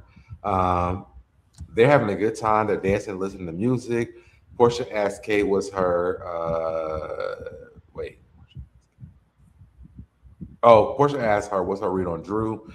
Kate says it's her second time being around Drew, and she doesn't think she's had enough time to know Drew. They talk about the conversations about Kate knowing Black from the Sprinter ride from Casa Lafifi. And Kate don't know that man. She said that he likes her cakes. He watches her on Instagram making cakes. She don't know if he wants the cakes that she's baking or the cakes on her ass, but she has the hips. Drew is not going to do a Kay. Kay says Drew's not going to do her like Kay does Ralph, does her. And Angela says maybe that's a conversation. And Kay says it's not a conversation. I need to conversation with a baby. I don't, on a man or a woman that I don't want. So this is my thing, right? Mm-hmm. So this is why I came up here, y'all. We know at some point in this season, K. Michelle is going to have conflict with Drew. Yes. And I have been watching with the magnifying glass to see where this comes from because, as I said earlier, it does appear to be that people like to come onto this show and immediately create conflict with Drew because they feel like she's low-hanging fruit. Mm-hmm. Shamia, Kelly, K. Michelle, like even Pinky made a comment about Drew that I felt like was like, well, dang, why you getting a little giving heat to Drew like that? Like, what's the purpose of that? when she was going back and forth with Angela, Drew never said a word, and she threw a shot at Drew. They do kind of like try to pick at Drew. So Yes. my point though is that in that moment, K Michelle has been making an attempt to get to know most of the ladies on the show, with the Yep. exception of Drew. Yep. And I haven't seen why. Even this whole black situation, if you're a married woman, which is questionable by the way, but if you're a married woman, you are newlywed, truth be told, and this is the man that you done been on and off with since you were a child, and you finally in your dream phase with this man that you've been wanting to be with, I really don't understand why it would matter to you that she's dating this man. And even then the misunderstanding of that is like, oh well, you know him. Oh no, I don't know him like that. And even when she said, well, I didn't even like what she did with her hands. Well, first of all, everybody on this show talk with their hands. Everybody's animated. Everybody's a big personality. Well, you got to rewind it back then. You're going to say that because you know when they had pillow talk, Cynthia was on her hands and Candy about to fight Mallory. So yeah, but again, the people like K Michelle, you talk with your hands. K Michelle's being a hypocrite, is my point. And it does seem like she is looking like, and I think what's happening is, and again, I still don't know what's going to happen when it comes to the two of them, but Drew made a comment last season about K Michelle's energy. And I think what Drew is picking up on is that K Michelle is being standoffish with her. And she doesn't understand why, because she hasn't done anything. And we can go all the way back to the first episode when Portia first brought up Drew, and K Michelle made a face, and Portia responded, no, she's a singer. You're going to be nice. We're going to get to know the girls, which to me kind of read as y'all had a conversation about Drew off camera. Yep. And she was trying to remind you on camera not to repeat what was said. And it's like, and then she immediately, which I did not understand, by the way, she immediately went into, after Portia said that, I've been through a lot with the girls in Atlanta. They bullied me. Another thing that's very questionable, by the way. They bullied me. They tried to run me out of Atlanta, this, that, and the third. Drew ain't even live in Atlanta when you was on Love and Hip Hop Atlanta. How does that correlate to Drew? It just feels like K Michelle is not interested in getting to know Drew. She doesn't really want to give Drew a chance to get to know her. And she's going to be standoffish with her so that when Drew finally picks up on it and starts responding to what I feel like are dog whistles, because K Michelle is not saying anything outright rude, but you know when somebody don't like you, even if they don't say I don't like you. You know when somebody not giving you, giving you certain energy. It does. I want to see what it really. I want to see what it really is. Once we get to the last episode, because I do feel like even when Portia did her interview with Carlos Kane, and she said that K Michelle chose the wrong team. I want to understand what it is, why K Michelle chose the wrong team when it comes to Drew. Because if Drew's the common denominator, what did Drew even do? Well, I also was thinking maybe Drew said something that offended her, and K Michelle did that thing that they all do with Drew, where they go from 0 to 10 for no reason, whereas everybody else, you're not going to jump from 0 to 10. Even with Portia, although I still think that was when it came to her and the miscarriage comment. But even with Portia, yeah, you talked a little trash on Twitter, but you didn't even say Portia's name. And when you came to her, you were able to sit down and have a calm conversation with her, expressing how you felt and why you didn't like what she said. You didn't jump from 0 to 10 with Portia like y'all are gonna do Drew. Like that's how they always do Drew like that. Y'all know how to speak with reason and emotional intelligence when it comes to the other girls. Now I don't know if it's because they're production pets and production really likes them. I don't know if it's because they know these girls have a big fandom and they don't want to have to get into it with their fans on social media, or if they low-key just want to be their friend, but they also don't want to come across as a pushover. I don't know what the logic is, but it's just interesting to me that you're more interested in getting to know Phaedra than you are Drew. Why? Why do you want to know Phaedra? And another thing, I know we haven't gotten there, but let's jump ahead. No, let's not jump ahead. I call BS on everything K Michelle has said about this whole how the girls in Atlanta have treated her. We watched in real time what you experienced. I don't remember her getting bullied on Love and Hip Hop Atlanta. She did get bullied on Love and Hip Hop. By who? Because I don't consider what happened between Rashida, Mimi, everybody, because they was like so. Mimi didn't bully her. Mimi didn't bully her. They did not And fuck with when K Michelle like and that. when the show first Carly started, Red. she had Oh, hold on conflict. real quick. Thank you, Jazzy, for becoming a member Oh, of my yay. Thank you, channel. Jazzy. That's so Oh, sweet. thank you so much. We love it Mhm. here. Mhm. She didn't have conflict with anybody but Carly Red. And No, even then, remember everybody was she hit Mimi with the flowers. nope, that wasn't when the show first started. We skipping parts. Oh, but she was present with her until then. Listen though, listen there. See y'all, this is why we're in this situation because y'all defend K Michelle and y'all don't be remember how things happen. Oh, I'm not When defending the, K Michelle at all. when I'm the not. show first started, the only person that she had conflict with was Carly Webb. And if we remember, the conflict started with K Michelle because K Michelle said somebody told her that Carly Red was talking about her off camera. We never Mhm. saw Carly Red say anything about her on camera, and we never even saw the person K Michelle said she got it from say, yeah, Carly was calling me talking about you. We just saw a confrontation I between K believe that. Michelle and Carly Red where, oh, she's shaking the table. But that started with K Michelle. When she first got on the show, her and Rashida were cool. When she first got on the show, even Jocelyn, and she wasn't even really feeling Jocelyn when the show first started. But even Jocelyn was trying to be cool with K Michelle. Everybody wanted to be cool with K Michelle because they liked her. Mm-hmm. We already know what happened with her and Rashida. Rashida got back to the house and her homegirls was like, how you gonna be cool with her? And you know, ... And she flipped on K Michelle. But even then, everybody was still on K Michelle's side, even down to Mona Scott Young. Well, Jay, as a Jim said, most of the conflicts was from K. Her I and don't me, remember that. I just feel like it was for I feel them. like K Michelle's always on defense mode because of how they perceive her. Period. I feel like But K that's her. Michelle. But that's her though. K Michelle has I feel earned like her K reputation in the Michelle. industry. Well, hold on. I feel like K Michelle is very like problematic to the industry in their stance of how they feel. Like K Michelle says how she feels, but in reality, I feel like if we're on a reality show, I feel like that's what they do anyway. And I feel like she chose her persona of her career as like I'm just gonna be real about things that I do.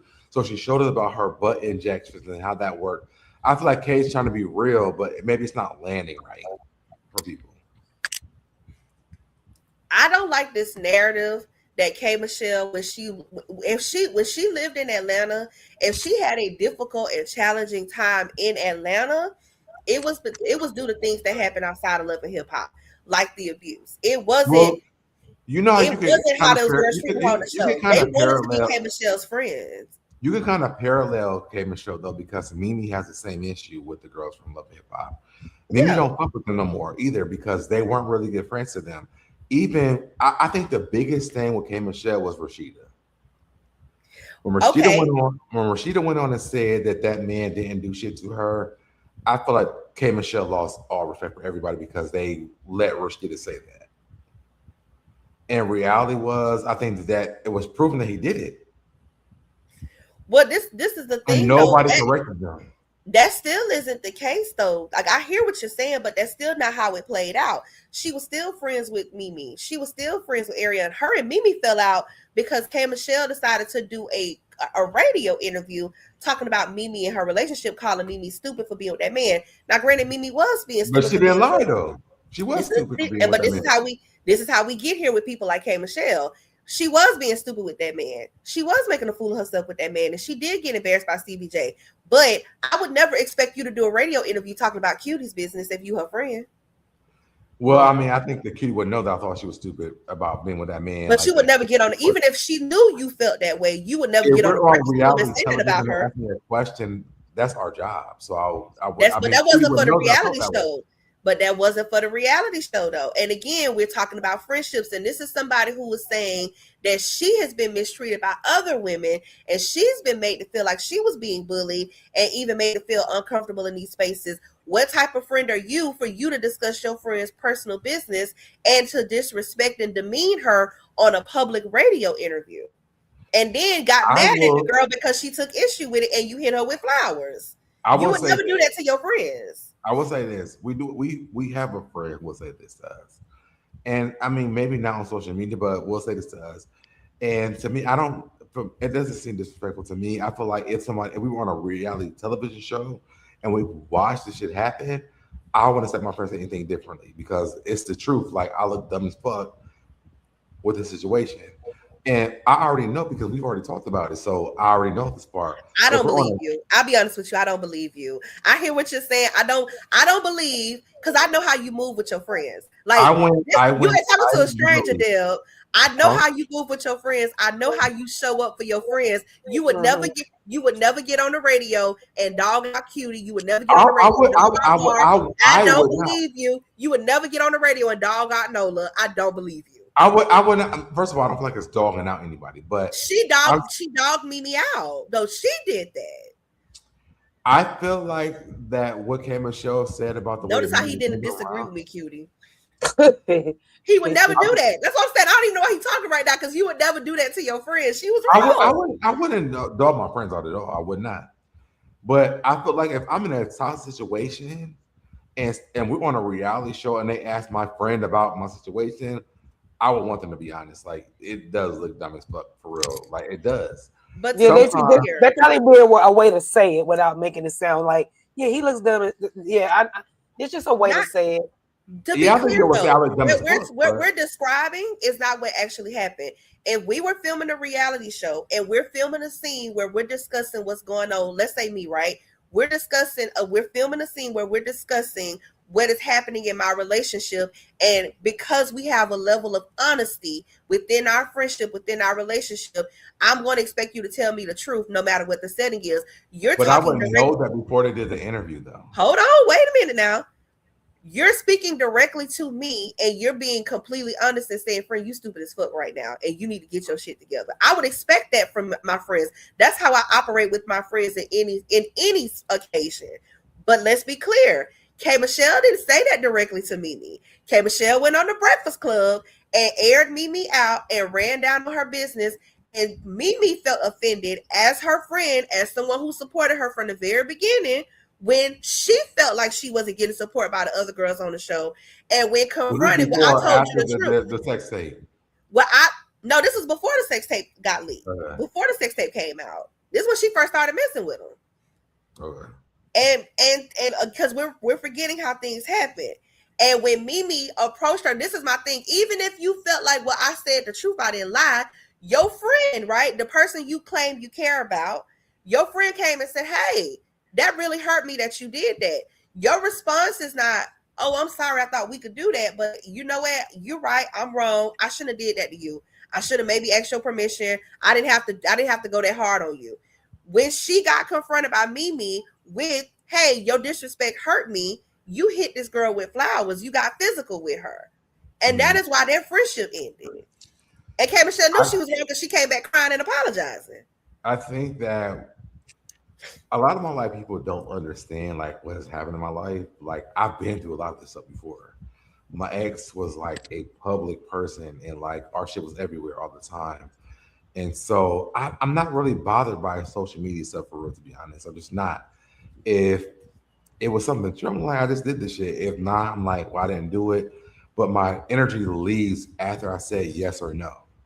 Mm-hmm. I really wouldn't care. So if I had talked to Cutiee about something that happened with me and she went to an interview and said, yeah, I don't think that she gave her opinion, I really wouldn't care about it because I'm like, well, she gave her opinion to me already, so I got it. I just wouldn't care. I have had my life has been like a lot's happened. So I respect that. I respect that you wouldn't care. But if somebody else in that situation said that they did care, I can't tell them how they feel should be minimized because I don't feel that way. In that moment, Mimi was hurt by somebody she considered a close friend, and her friend responded with violence. That's not how you move with your friends. I agree. Okay, I agree. And so when we revisit K. Michelle's experience on Love and Hip Hop, K. Michelle was not bullied on that show.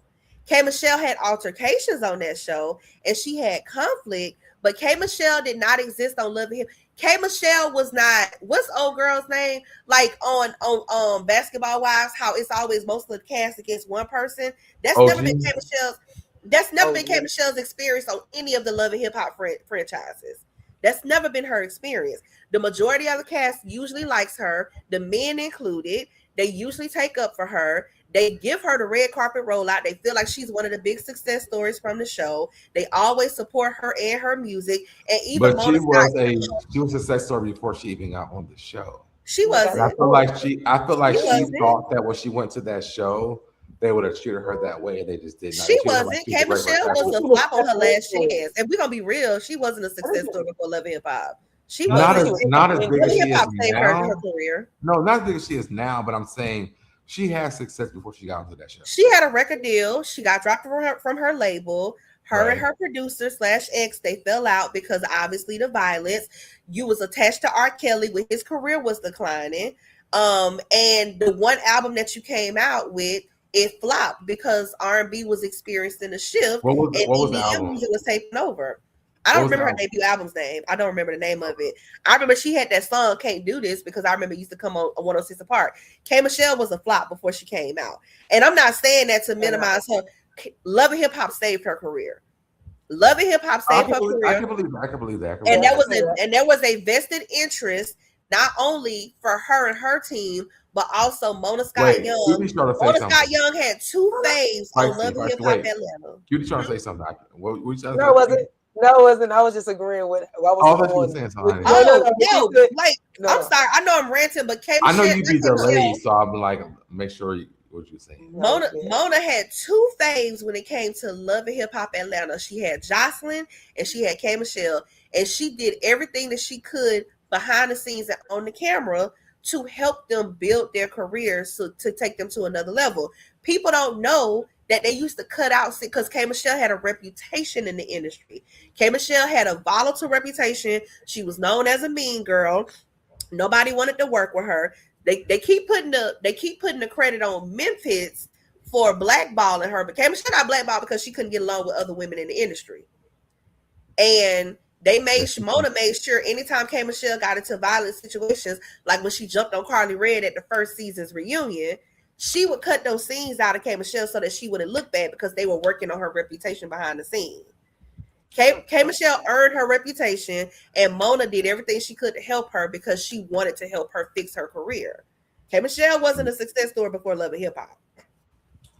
I thought she had some type of success before that. She had songs, but they didn't do nothing. Well, I can wait a minute. I done missed the whole thing now. Hold on. I'm trying to pull it up.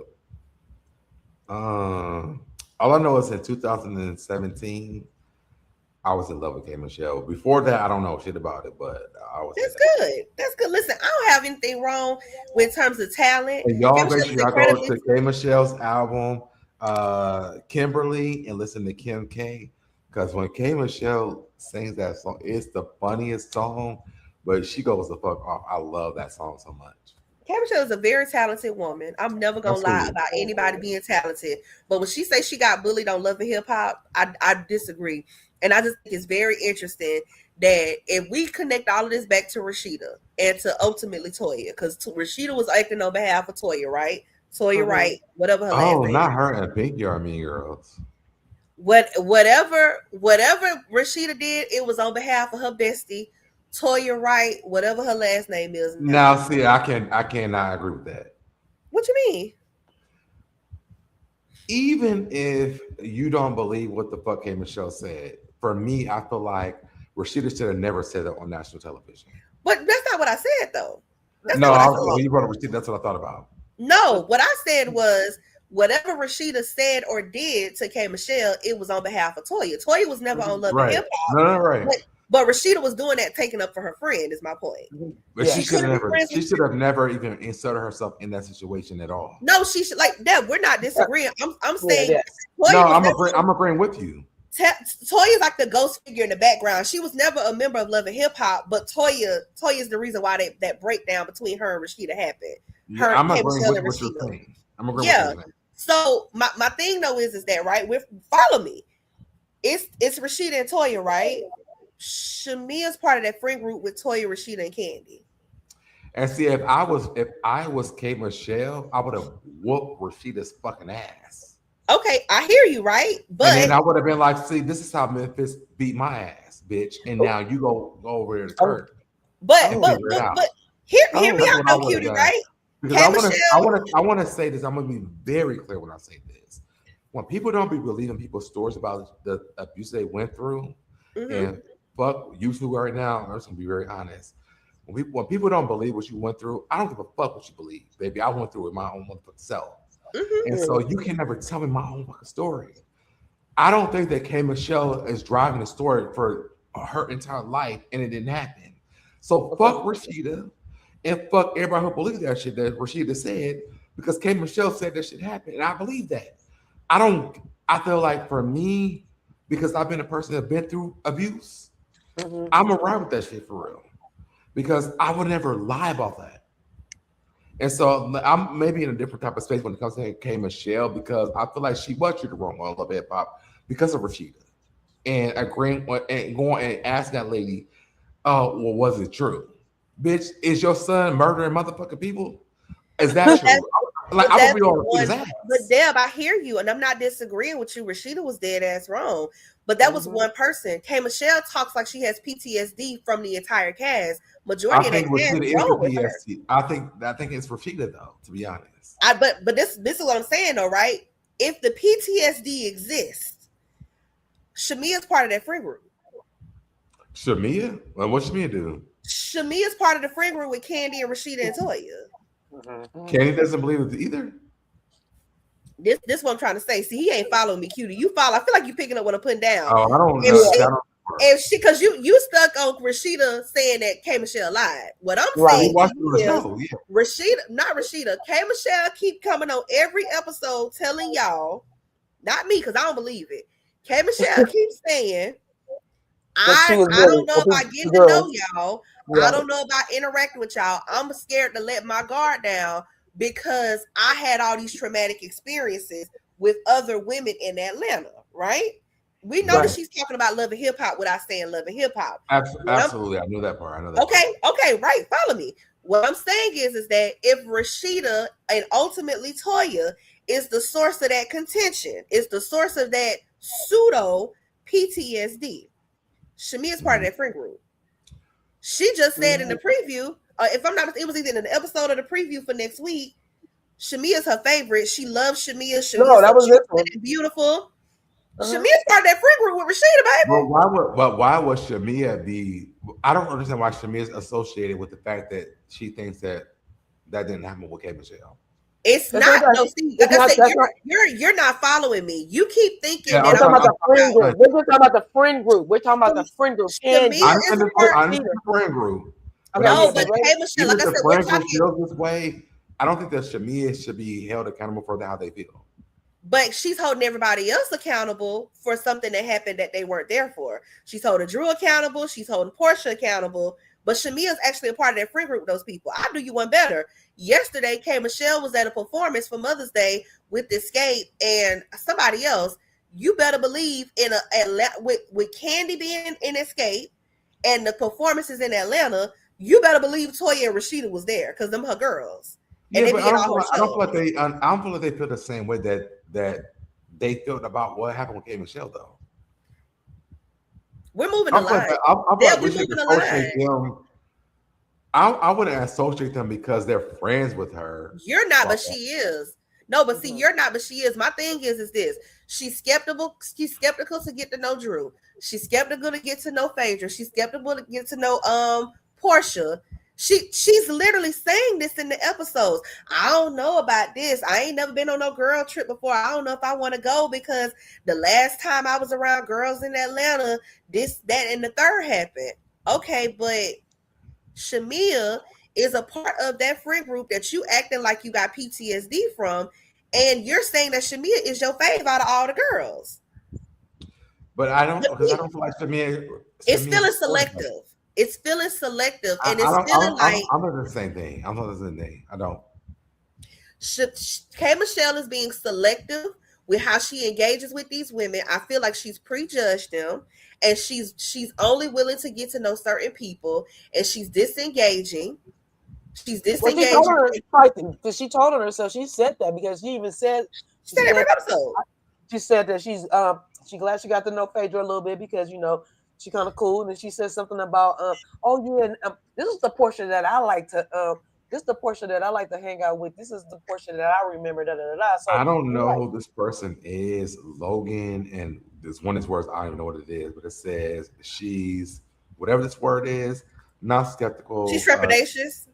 Yeah, there you go. She's that not skeptical. She was apprehensive and navigating her feelings and sensitivities. Jesus, I don't care why people don't give people grace. She I should have think done it before she signed up for this show. I'm not I saying that she don't I shouldn't. don't think that she came to this show thinking it's going to be the same situation. And I Who also feel cares? like She did though. Damn, I hear you, but this is what she's saying though. I'm not your. I'm gonna take her for her words and not your interpretation of her actions. I can only take it by what she's saying. She's literally saying this every week. yes, but she also heard say she thought that Phaedra was mean. Now she felt like Phaedra was nice, which baby, good luck.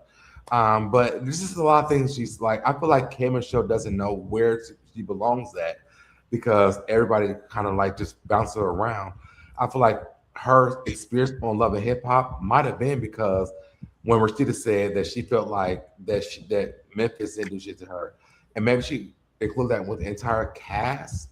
But I would be like the same way, like bitch, the nigga was beating my ass, and y'all let Rashida sit there and say this. Nobody took up for me. So for me, I I, just feel like the way that K Michelle's expressing it may not come off the right way, but she's not wrong. I think it's very easy to put everything in that bubble. But I think her and Rashida had an isolated situation. I think the rest of that cast was very friendly and fun.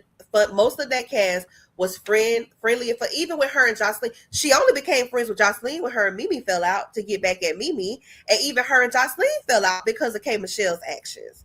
Mm-hmm. The grandmama is the baby. That was a people forget where that came from. That was a Mimi and response to Jocelyn fell out something. because of K Michelle's actions. No, Jocelyn and K. Michelle fell out because of K. Michelle's actions. That's what I said. They Well, were anybody that friends falls out until they with fell out. Jocelyn about actions is that's insane to me. No, but see, Deb, you moving the line back and forth. My point Oh, is I'm not that moving the line at all. The line stays at the same place. because If you Jocelyn keep falls over looping it back anybody, to what Rashida did, but I'm saying even after Rashida said that, because she's K. the one Michelle who made brought up the fact that connections she with doesn't multiple believe that K people. Michelle got abused by that man. And But for K. me, Michelle made connections and friendships with people across the platform on Love and Hip Hop Atlanta and on different franchises, and then when even they got after mad what at happened her, they was between her and like, "That man Rashida. didn't beat you up." That's not how that happened. That's not how that happened. And like I said, So I feel like Rashida we're wasn't putting. friends with her before this, and then when she got That's mad at her, not what just I'm did saying. that. There, that's not what I'm saying. What happened between K. Let's start Michelle with and on the road of Rashida? Rashida and K Michelle's friendship real quick. So when K Michelle and Rashida were friends, were they not cool at some point? Yeah. Okay. And then when they got became when they weren't friends, the reason why was because Rashida said that she doesn't believe K Michelle. Wrong or right? Yes. Okay. So that's the beginning. And for me, if I'm sitting around Cutiee and I'm and in this situation, I'm like, my husband was beating my ass. And at the end, that she's like, well, I don't believe that part. Fuck you too, bitch. Like, I don't give a fuck. I'm not sitting around people who don't believe what I'm saying because the man was beating my ass. Me and that man was in a room. Nobody else was there. Nobody else So, did that to her though. Nobody else but did that to her. Rashida Rashida did did. that to her. No, but see, that's what I'm saying. You can't put Rashida's actions on everybody. And I'm K. saying, Michelle did not what I'm put saying Rashida's is that actions if on we've been everybody. friends for all this time, then all of a sudden you come to me and say, I don't believe you. But everybody else didn't do that to her. And K. Michelle did not put that responsibility on everybody else. She I'm didn't not put talking about that on everybody else. Erica. I'm just talking about Rashida and K But Michelle. you That's keep all. putting it on Rashida. And I'm saying when it came to everybody else, K. Michelle did not have a negative experience on Love and Hip Hop with everybody else because of what Rashida did. K. I feel Michelle was like my friends mind with, frame would be like I did have a bad experience with everybody but that's not because what I'm K. on this Michelle's show. was though. Yours was, but that wasn't K. Michelle's experience. No, I'm saying if I'm with K Michelle, I probably would feel the same way because I'm like, I was friends with this bitch the entire time, and now she all of a sudden she's saying she don't believe what I'm saying. Yeah, Fuck but see, everybody. Like, this what I'm saying. You keep bringing it back to that. I'm not disagreeing with you. I keep saying Rashida was dead wrong, and we know she only did that because she felt like she had to be loyal to Toya. That's why I say even though Toya wasn't on the show, Toya's presence was felt on the show. yes, I'm yes. saying that That did not stop K. Michelle from fostering relationships with other men and women on I think Miami, she already on had those Atlanta, relationships with on people. LA. I think she already had those relationships with people, and then She she was didn't. like She didn't going even know those around. people. She didn't know Safari. She She didn't know didn't, but Safari. but before all this stuff had happened, she already made these friendships with people, and so now all of a But that's sudden, not true for Rashida everybody though. throws this little bomb underneath me, like, bitch. Well, I don't believe you. That's Now, not true who can I though. trust? That's not true though, and that's not how she operated in those spaces. That's how you're perceiving it, but that's not what Yeah, she yeah. actually Okay, did. okay. So you know what? That's very true. That's not perceiving it. Yeah, that's not Exactly. what she actually did. She Because still I became agree friends with with movies. I agree She with still Feisty. became friends with Safari. She still became friends with Lyrica before they Yeah. fell out. She became friends with a lot of people. She She did. still had a relationship with Erica Dixon. She still had a relationship with Mimi until they fell. Even when her and Mimi fell out, it had nothing to do with the abuse or what happened with Rashida. They fell out about a totally separate incident. But you're She talking was about Love friends and Hip with Hop Jocelyn LA for versus Atlanta. years. But she's talking about Atlanta though. No, I'm Those talking people about live in across. LA. No, this is what I'm saying though. K. Michelle had a positive, with the exception of Rashida, she had a majority of a positive experience on Love Hip Hop Atlanta.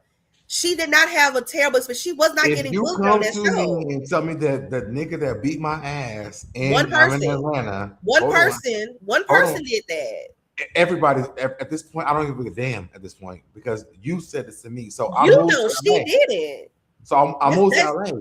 that's LA you and Atlanta, though. two different stories. That's you though. That's what I'm trying to say. You keep That's projecting. K Michelle Like too. you're putting, no, it's not, because she was friends with production. She's literally said interviews about how positive her experience on Love and Hip Hop was before she got on this show. Atlanta or LA? She was just on Jason Lee talking about how much Mona has done for her, how much the producers had did for her, how But I'm talking kind about they the were. cast. But was it She the was cast of friends with a lot LA of those or girls Atlanta on that though? show. But was it LA or Atlanta? I'm talking about Love and Hip Hop Atlanta. Who Damn, she was said her? this in interviews. We saw her hit Mimi with flowers. She didn't fuck with Arian. She didn't fuck with Rashida. You remembering is totally different from how she said this experience was.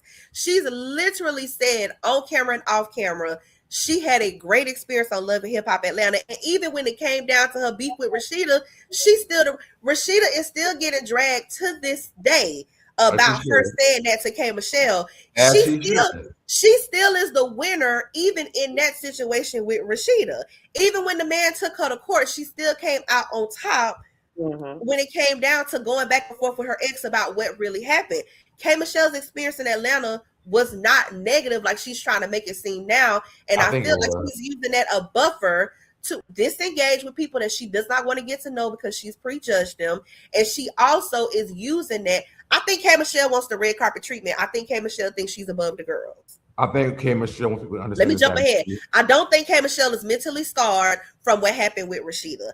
I think she knows that she got the upper hand on Rashida. It's not about Rashida. The kick out of it. And I think we can agree on this. It's not about Rashida. It's not about Rashida. No, you keep bringing up Rashida. You keep bringing it up. No, you just said it. That's what you just said. I'm like, it's not about Rashida. It's not. I agree with you on this. It's not about Rashida. What I think it is the fact that Rashida brought up a thing about her that not ever happening with Memphis. So for me, I feel like anybody's been in that abusive situation, and because I've been in one before, don't challenge what the fuck I've been through, bitch. You haven't been there, and I'm not calling you a bitch. I'm about. No, Rashida. I feel you, and I agree, but I just want to. So I'm just like, don't challenge what I got going on because you weren't there. I agree. I would never do that to anybody, and you can't tell me what I experienced when I'm in that situation. I've never been in an abusive situation like that. But I don't care if somebody stepped on my foot. You're not gonna tell me how I felt when my toe got stepped on. My point though is that, but my point is that whenever you explain this and you say for me, it's no longer about K. Michelle and her experience. It's about how you would feel about that experience if you were in it. Oh yeah, I'm on the mom person right now. Yes. Yeah, I know, and I'm always going to pivot it back to K. Michelle is acting like I don't want to get to know Drew. I don't want to engage with these girls. Like she was even saying she was skeptical about going on a girls trip because of this past, and it's like, but that wasn't your situation when you were there. I don't believe her. And you done did way too many shows. She's done way too many shows with cash trips. They never had a girl trip though before.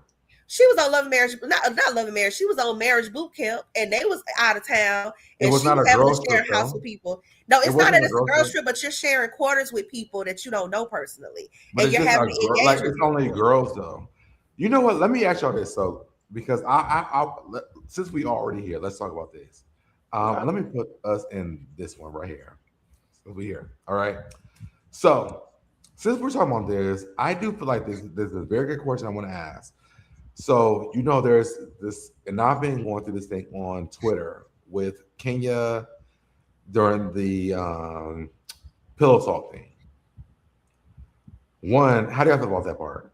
Before I even get to this, How to do what? who Wait, was wait. wrong on pillow talk? Was it Kenya for getting up out of her seat, or was it wrong for Chris to get up out of his seat?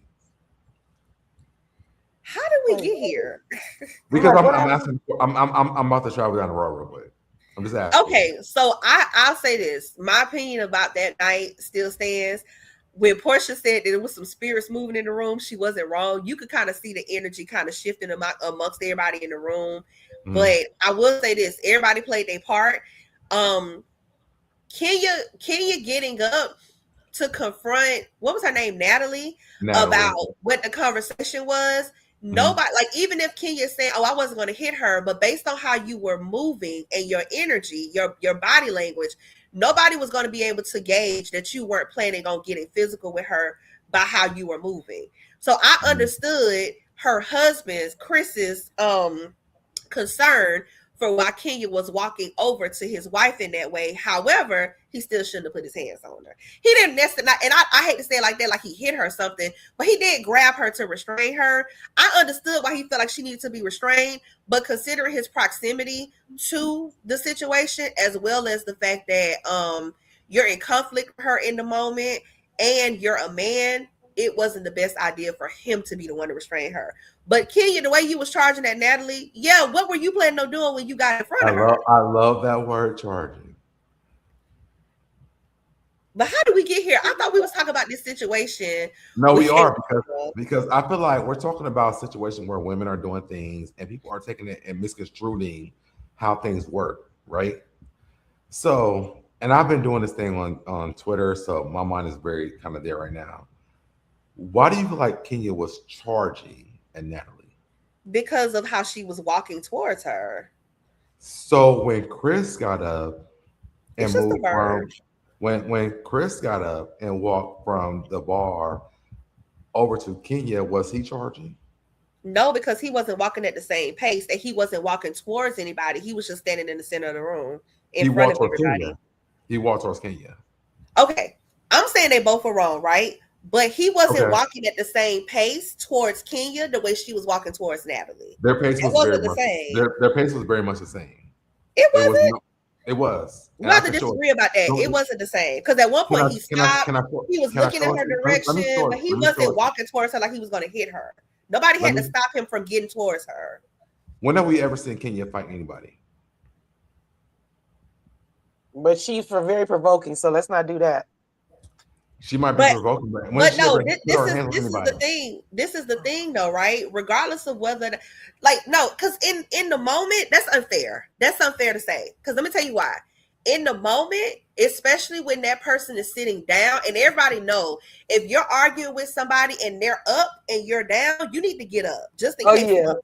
Well, the first person yeah, was yeah. sitting down was Everybody Kenya. knows that. But if me and you are having conflict and all of a sudden you're walking towards me in a very fast pace, the immediate, like, fight or flight, people are going to assume, everybody in that room assume that she was going over there to get confrontational with her.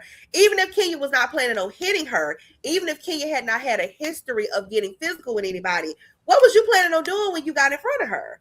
The first And person that walked towards a person in that moment was Chris towards Kenya. So if Kristen walked towards Kenya, then why can Kenya walk towards Natalie? when you asked the question about who was wrong, I said they both were. And that's what I'm saying. But also, But let's not even get then, it he was twisted. walking towards Kenya. Kenya didn't walk towards him. Kenya walked towards his wife. And he walked towards Kenya. But okay, but again, though, when Kenya got in front of her, what was Kenya planning on doing? What was he planning on doing when he walked towards Kenya? He was wrong too. Like that's what I'm saying. You keep asking The me the, this as if the, he the was thing right. is He was to me is wrong. but he started this entire thing. But I Okay, just want to say what that. I just they want got to to do with K let's Michelle go. though? Let's go back. Let's go back. Let's go back. Let's go back. Let's go back. I just wanted to bring it up. I want to know because I'm like, Because I don't if the understand. question is to say that Kenya wasn't wrong, she was wrong. They all were wrong. That's why Oh I said no, it was I know. energy moving in the room. And they all started getting volatile out of nowhere. It was like, you know, they say when it's a bunch of snakes in close proximity, they all get very extra vicious. That's what it was given in that room. That's why Portia went lying when she said she could see some spirits moving around in there. She went lying. And Portia actually tried to stop Chris from even going over there, and Natalie was like, "No, let him go over there and address Kenya." So it wasn't a Kenya thing. It was he was trying to intimidate her. But we'll move on from that. I just wanted to know what you guys thought about that part. I'm sorry, but because I've been doing it on Twitter, and I just want to know what you guys thought about it. I just, like I said, So when it comes down to it, because I know I've been kind of dragging it a little bit, I just think that the experience, and this is the thing too, because and I promise you, Logan, this is not me being like confrontational or trying to go back and forth with you. I think what I'm saying is being misinterpreted. Um I'm challenging K Michelle's thought process on how she engages with these women, I do because too. I people do. are picking up on the fact that it's almost as if K Michelle doesn't know what she signed up for when she joined this cast. And She's been a pick me. there's not a soul on this earth. I would give the one exception I would give to anybody that's been cast on Housewives of Atlanta is Kim Fields. I really believe Kim Fields did not know what she was getting herself into when she signed up for this show. Everybody True. else, you know exactly what you're doing or what you're signing up for when you join this cast. So K Michelle acting like, oh, I don't know, like she's so. I call BS with that, and she's not. I As think that Kim everybody has Michelle. consistently said, she's not new to this. She at this point she's a reality TV vet. She has done way too many reality shows across the board on multiple platforms. So this is not me challenging K Michelle's experience. This is not me challenging her abuse. This is not even me saying that she may have some hangups. I think K Michelle operates from a place of sensitivity, but I think she's just naturally a sensitive person no matter what the experience is. She was sensitive before she joined Love and Hip Hop. Because I'm actually familiar with K Michelle before Love and Hip Hop, unlike a lot of people. I'm saying that you signed up for this show and you knew what you expected to do. And I really think, I could be wrong because we haven't seen it play out yet, but I really think production at some point said, girl, what you gonna do? And I think that's why she started having an issue with Drew. I kind of hear you on this. Because like every other time, K Michelle has not been showing up. She has not been showing up, even to the point where when they're having back and forths amongst group scenes, she getting up and walking away. And it's like, well, girl, And what you here I feel for? like she's being like so gracious because she went on saying that she didn't like Phaedra, but all of a sudden because they went to a stable, and then they had whatever the drinks they had was. All of a sudden she likes Phaedra. I'm like, for what? Like, what did Phaedra do that was like so amazing that you all of a sudden liked her? I think production is telling her that she has to interact with these girls more because thus far, aside from just like a little bit here and there I with feel like she should pick the same side that Pinky's picking, like the girls that she's with the new girls. Let's Pinky pick have a wrong too. conversation. Nobody's saying that, but Pinky pick wrong too. What has Phaedra done that changed her mind? I think production is telling her she got to interact with the girls. And I think when it comes down to it, I think it's very clear that production I think they have a vested interest in the success of Portia and Phaedra on this show. Here we go. Logan says she owned that she had a preconceived idea of Phaedra, and then she complimented and Phaedra for what though? Like Phaedra didn't do shit. What did Phaedra do that? Well, it's not about that she didn't do. Like, Well, brother, the reason why she's saying that is saying basically, I think she thought maybe that Phaedra is like a mean girl too. When Phaedra like is a liar, and she would destroy your fucking business. The funny like, part is Phaedra is a mean Phaedra girl. is dangerous, and people don't admit she is a mean girl, and she's not a mean girl. She's a dangerous girl. But she likes to click up. And so with that being said, I think K Michelle was basically saying, I got to know her. We all had a good time. And instead of what did she do on this episode that she got to know K Michelle? Whatever they didn't do nothing together. So You keep yelling at me like I'm supposed to like I say they did No, I'm something. asking a question. Like, what So happened the on this question, episode that K so they Michelle didn't got to know Phaedra? argue. They didn't argue. She didn't feel like somebody came for her neck. They always in cohesive, uh, in the same brain cell when they thought, why the hell are we eating in between these horses? Like they always are moving on one accord, and that's hard to They do with four different Do you personalities want to eat, all at the drink, same and time. eat food while I horses is don't. shitting Hey, around? I don't. I this don't. I'm is this. saying You know what's funny? I don't There was think no Phaedra. connection. This is the thing though. I don't think Phaedra did anything that she doesn't normally do. Phaedra makes a She little wit. didn't do shit. She makes a little one liner, and yeah. she laughs and she jokes a lot in the scenes, which is something K Michelle called her out for in the previous episode. Right? Every time we around Phaedra, all she do is laugh and like she did what she always does. But I think Made production told her. faces. I think production told her she had to interact more, and I think because K Michelle is a reality TV vet at this point, K Michelle did what came easy, which is when the girls are over here laughing and Kiki, and I'ma just join in and laugh at Kiki too. I don't think Can I Phaedra did anything different than what she's been doing. And she can I ask hasn't. you guys a And you know what question it real is? quick? It was. Wait, I'm Cutie, can sorry. I ask you guys a question real quick? Yeah. Because I hate people do this in the chat. Are we interrupting each other? We Sometimes. talking. This is how we talk. Yeah. Sorry. But We I, made That's it I how hate we so. when people talk. do this in the chat. People don't understand, like, when we're doing a live, like, we are all like on different times. So like interruptions doesn't we know how it works. So Jazzy, we're not interrupting each other.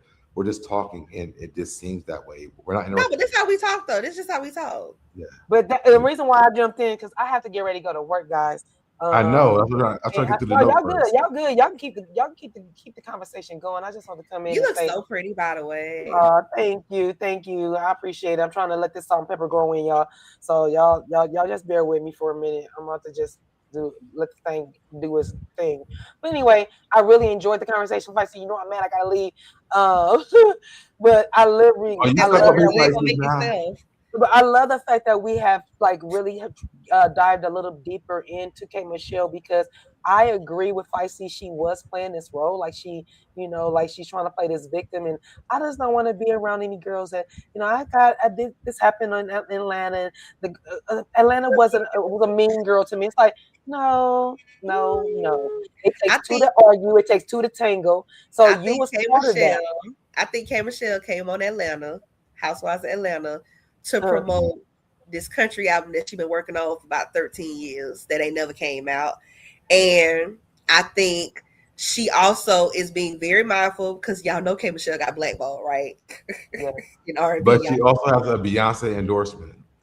Okay, in country, but y'all know she got blackballed in R&B, right? Y'all know she pissed off Kathy Hughes. But she So didn't No, want to her, do R&B though, so I that's didn't cool. realize that. I didn't uh-huh, realize that. yeah, But I gotta yeah, go, y'all. that's I'm leaving. I'm listening, but I I'll gotta catch go. you up on that, cutie. So I Yeah, so think K I'm listening. I'm gonna Michelle, be here listening. I'm gonna be right here. Keep talking about it. I'm just I exiting out. think K I'll Michelle talk to y'all came later. on to once again fix her image Love you, in the Cutie. industry. Love you, cutie. Love y'all too. Love y'all too. Love y'all so Mars much. said, Oh, and Jazzy, thank you for being my first member, my love. You're my first Yay. "Oh, member. Okay. So thank you good. so very much. I know you're not gonna be the last, but I really, really appreciate you so much, little cousin. We go back a little bit. So I really, really appreciate y'all. Okay. Everybody have a good day. And happy Mother's Day to all the other mothers that was back. Oh I yes, forgot yes, to say that yes. earlier. So for all of the mothers, hope everybody had a great Mother's Day. Okay. So I'll see you guys sometime this week or next week, you guys. Love y'all. All All righty. right, bye. Love Bye, you. guys. Yeah, I think K Michelle came on to promote her upcoming country project that may or may not ever come out. I think she also is using yet another opportunity to fix her image because K Michelle is always pissing people off behind the scenes in the industry. And I think she thought she was going to come on this show and she was going to I think she thought she was going to be able to just kind of sit in the background and not have to do a lot. And that's just not what they do on Atlanta. Not unless you want to be a one season, wonder. And I think Right. production told her she had to step up. And I think that's the reason why she did some of the things that she did. I think she low key almost ended up becoming a friend of the show. That's why she haired up and married that man 3 weeks before they Oh started. no, I think she was want to be a friend of the show, and he said that he wanted to be a main casting member. I think that she came on at the right time. I lost where I was at my notes. There's no, the days of yesteryear where you could come on this show and just promote your business and not bring Very anything to different. it. That's not how that's going to go. Especially, it's a very crucial time for Atlanta. It's a very You crucial remember time we for talked that? Atlanta. Do you remember we They're talked that trying in to the notes? pivot. Do you remember we talked that in the notes of the show? We went to Cynthia's groove and informed them they are running late. We went to that part, right? Drew asked what's going on in the gala. Did we do that part yet? No, we done fell down the rabbit hole. All right, so let's just move back to the notes real quick so we can get to more. So Drew asked, I feel like something else. I feel like I'm missing like a lot. Back to the house. Portia tells Kay they missed her dinner. We talked about them missing her dinner. Okay, so I think we're down here. Cynthia informed them that they are running late and she doesn't know if the cattle will wait for them if they miss them, and she's not sure how any of this works. If her confession In her confessional, she says that she knows that cattle drivers only happens twice a day. So if they don't drive faster, they're going to drive and they're going to miss it. She tells them she really wants to have a good day, but because last night ended the way that last night ended, it's not ended on sour note. I think I read this already. Wait, I think I'm done here. All right, so back to Cynthia. Drew asks what is going on at the gala. Cynthia says at this point she doesn't know because they have the strength that she doesn't have the strength to or the bandwidth to even work. Cynthia, okay, it was as I said, Cynthia was pissed. All right, so Portia Sprinter, here we go. Uh, Portia and them are having a great time on their sprinter. They're dancing. They pull up Portia's song that she had that Kevin showed them to pull up. They get to the horses. So the experience curator gives them fans because she said it's going to be hot. The lady starts explaining the experience, and the horse felt like it was like going crazy on them. So it almost like stumped the curator out. The ladies tell them that they are going to do a little dressage. I'm sorry. She does a demonstration, and she asks Phaedra to like explain to them because Phaedra's been a part of this. And so Phaedra does that. She finishes that, and then she asks who's next, but nobody wants to be involved in it. To me, I'm like, well, why did y'all go? Right? How you all this? I I'm sorry. I'm getting over a cold. Okay, one more bad. The one thing I will say is that when everybody's getting along and they're having fun, and like when the girls are on the same page, it's fun to watch, and that's always been the case on Atlanta. But I don't like the fact that we are starting to see the shift where it's definitely starting to be teams. But no, I'm asking like when they went to this thing with the horses, like they didn't want to go, and Cynthia took them to the cattle thing. Nothing happened. Like, how do you feel about them not even doing none of the stuff that was actually involved in the outings? I've never been to Texas. I would hope there are other things to do outside of cattle ranch, but I'm sorry, I'm not drinking on no wine and eating no charcuterie board in no horse stable. But why? But why even go to this if y'all don't want to do it? I don't. To me, just based on what not Kenya, Jesus, based on what Cynthia was describing, I don't. I didn't understand what they were supposed to be doing when they got there. I know that there was some. Phaedra explained it to them though. Before they even went, Phaedra explained it, so they knew. No, but this is my thing though, right? When I say that, I mean just because you're explaining to me what this means, it doesn't mean that I understand what my involvement in that is going to be. And if we're being real, none of them were dressed for the occasion. Yeah, not around even, the horse. Even when Angela came, that's I'm like, well, where are you going? Because nobody was even dressed like her. I remember even Portia said that Cambridge had a corduroy. I'm like, but you in fucking Texas, like you're gonna burn the fuck up. That's what I'm saying. So like, They were dressed as if they were supposed to look cute and film a scene, and they had like a theme, but they weren't dressed for an activity. And I think that wasn't communicated to them, not only the day of, but also before they packed, because I they would were prepared believe to bring it certain if clothing. Phaedra did not explain to them before they left what it was. But that's Cynthia's trip though. But Phaedra literally sat there and explained to them what is it, the designery, whatever it's called. She But this explained to them what it But was this is before the they even thing left. though, when it comes to animals and horses, just because you're going to a place that has animals, or in this case livestock, doesn't mean that you're actually going to be riding and having physical contact with them. So even if Phaedra knew what the activity was, it did not mean that she understood that they were expected to do said activity. So she thought they was going to watch it. But people do that all the time when it comes to horses.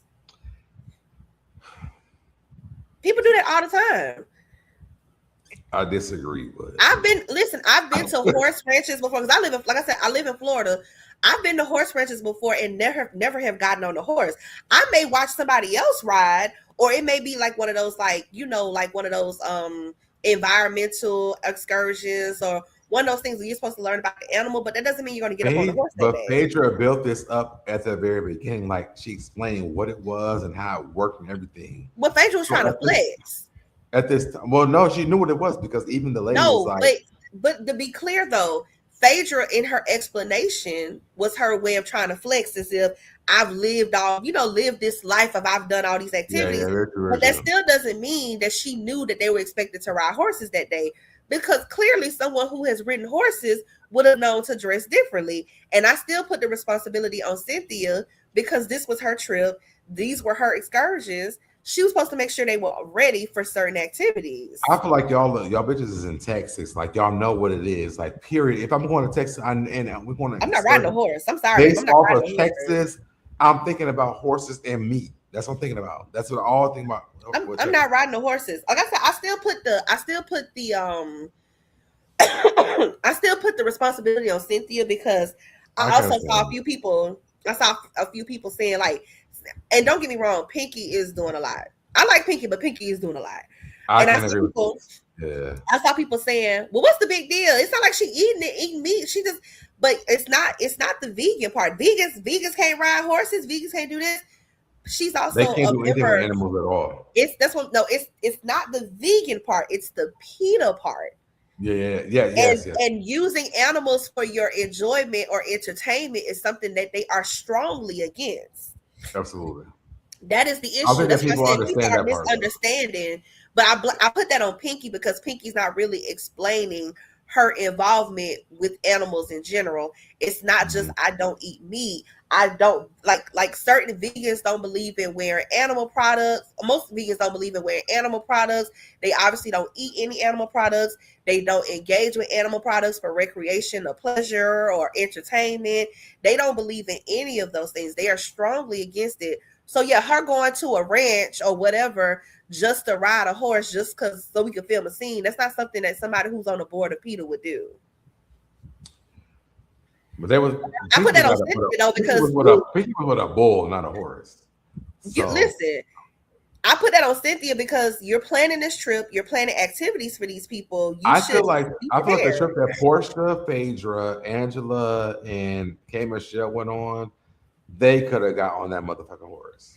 They could have if they were dressed correctly. Even the part with that Cynthia's group went on, they at least got on the bull and like some pictures and stuff like that, just like for the experience.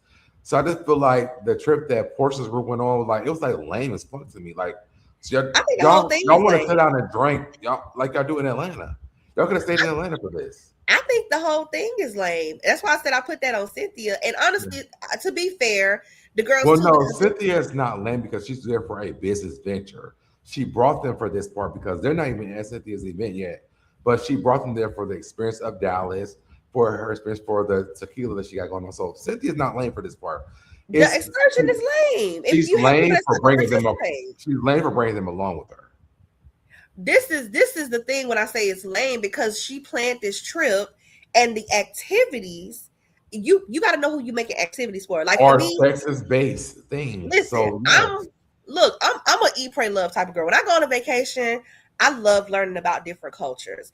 I want to know Okay. how the locals move. I don't want to go to the touristy spots. I mean, obviously for the photo ops and just to see what it gives. And Cynthia didn't But take the tour spots. but to be clear, I love going to a hole in the wall. I love going to a local hotspot that like people who live here every day. I love learning about the But history of Cynthia the gave area. them that. She gave them like experience of Dallas, like Hold on, Texas wait, people. Deb, wait. Okay, okay, I'm I was sorry. going I'm somewhere with sorry. this. I'm saying for me, the type of person that I am, right? That is Yes. what that's my vibe, What's going on? right? I'm a Yes. I'm a I'm a museum type of girl. I love one of those interactive museums that have like 3D art displays and stuff. I love going to concerts. I'm that type of girl. But if you invite me on a trip, Deb, right? You invite Mm-hmm. me on a trip and you want Mm-hmm. to take me to the club and to the hookah lounge, I ain't going. That ain't my vibe. You feel me? So it's like when you're planning a trip, there's a lot of things that you can do, but you also have to plan your activities for the people who are attending. It might be Because a I good pause, time, but can I it's not pause right my there? good Because that's time. some normal shit though. Like if I'm going to Texas, I know it's about rodeo stuff, it's horses, it's cattle, like that stuff is Texas based. So Yeah. I felt like when Cynthia made those things, we ain't doing that shit in Atlanta. We're not, but we're in Okay. Texas. But So here it is. let's have an experience of a Texas experience. Here it is Tomorrow, though. tomorrow we're going to drink tequila and we could do Atlanta shit. But today we're doing Texas shit. For me, that's what I But you thought. got the Princess of Thotlandia coming, and she might not want to ride no horse, and you know this about Well, her. they say that before I put you on the excursion for that. But did you? But again, no, she planned two excursions, and she had the They knew horse before they with. left that they lived before they left the Airbnb B and B that that's what they were doing. So they They could should have have just said, "I known. don't They want to do should this." have known before they left Atlanta because you got to dress for horses. You can't just wear anything riding horses. It's uncomfortable. You can hurt yourself. Angela didn't dress for horses, so None of them were dressed to ride horses that day. None of them were dressed to ride a horse. Phaedra literally sat there and explained to them what they were going to before they even left. So for me, that's not even an excuse because What they they were knew where going to they were be going. viewing, not what they were going to be doing. That was on Cynthia to provide an explanation. Hey, when you guys go, like I'm gonna give you an example, right? Mm-hmm. Remember back on like maybe like the Flavor of Love shows or whatever, before they would Mm-hmm. go do certain activities, somebody would tell, like Flav would tell them, when we're going here and when we get there, we're going to be doing this. That's not really what Cynthia did. Cynthia's, I have activity, we're going to be, you didn't tell them exactly what they were expected to do. And even then, that should have been provided to them because you know how these girls pack when they go on these types of trips. You know what kind of clothes they probably gonna need if they jumping on a horse. You're not gonna need your heels or your stilettos that day. You're I not feel even gonna like need I feel like fashion they boots, knew fashion that they cowboy wanted to boots. be cute, and what cute looked like wasn't looking cute on a damn horse. Yeah, I just don't know, but because they do this in the other places. Like for example, Married to Medicine, when they have their medical mission, they can have whatever they want to have. Like okay, they'll have a theme night. Hey, like when Toya hosted it, we're doing a fire and ice they night. had a theme day for this event. They all No, dressed it's up to not. go to. Listen. It's not that, right? They know if they need to color coordinate with a certain theme or whatever, but they also know on one of those days, we're doing a medical mission where we're going to be working. We're probably going to be out in the sun. We're going to make Mhm. sure you bring your stethoscope or your medical kit. Make sure you bring comfortable shoes because we're probably going to be on our feet all day. They understand this is not the time when you put on your flip flops, even though we're probably somewhere tropical.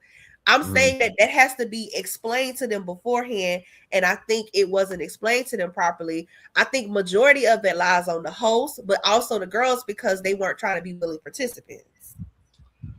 I It's enough blame disagree. to go Let's move, around. let's move on to the more of the notes. So after all the shit that happened, we move on to they get back to the ranch. Yeah, Cynthia is passed out in the bed from all the drinking, and Drew comes in and rubs her sleep. Cynthia's titty has popped out, and again. Drew is being baptized now that she has seen Cynthia's titties. Drew says she feels like Cynthia is doing so much of an amazing job taking care of hosting.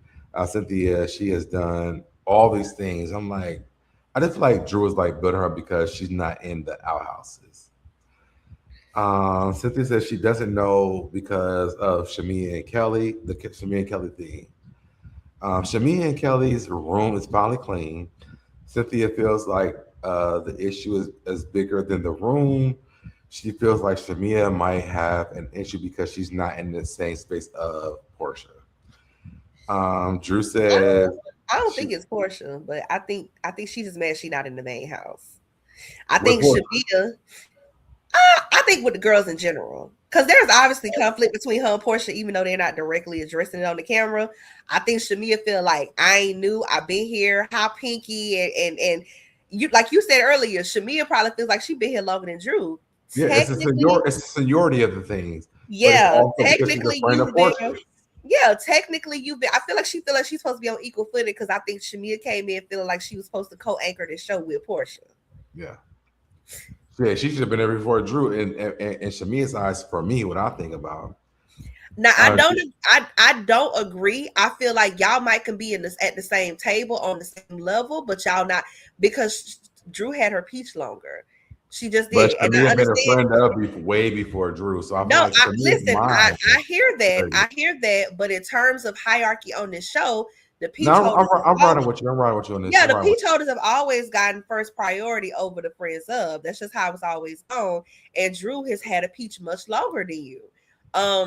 But she still feels like she's supposed to be in the main house. I think if Kelly was in that outhouse and Shamia was in that main house, she wouldn't be as vocal about. She might have told Kelly, "Oh, you can come stay Oh, in my she would room," but not I be. don't think She she would would have not been as be. vocal as she is now.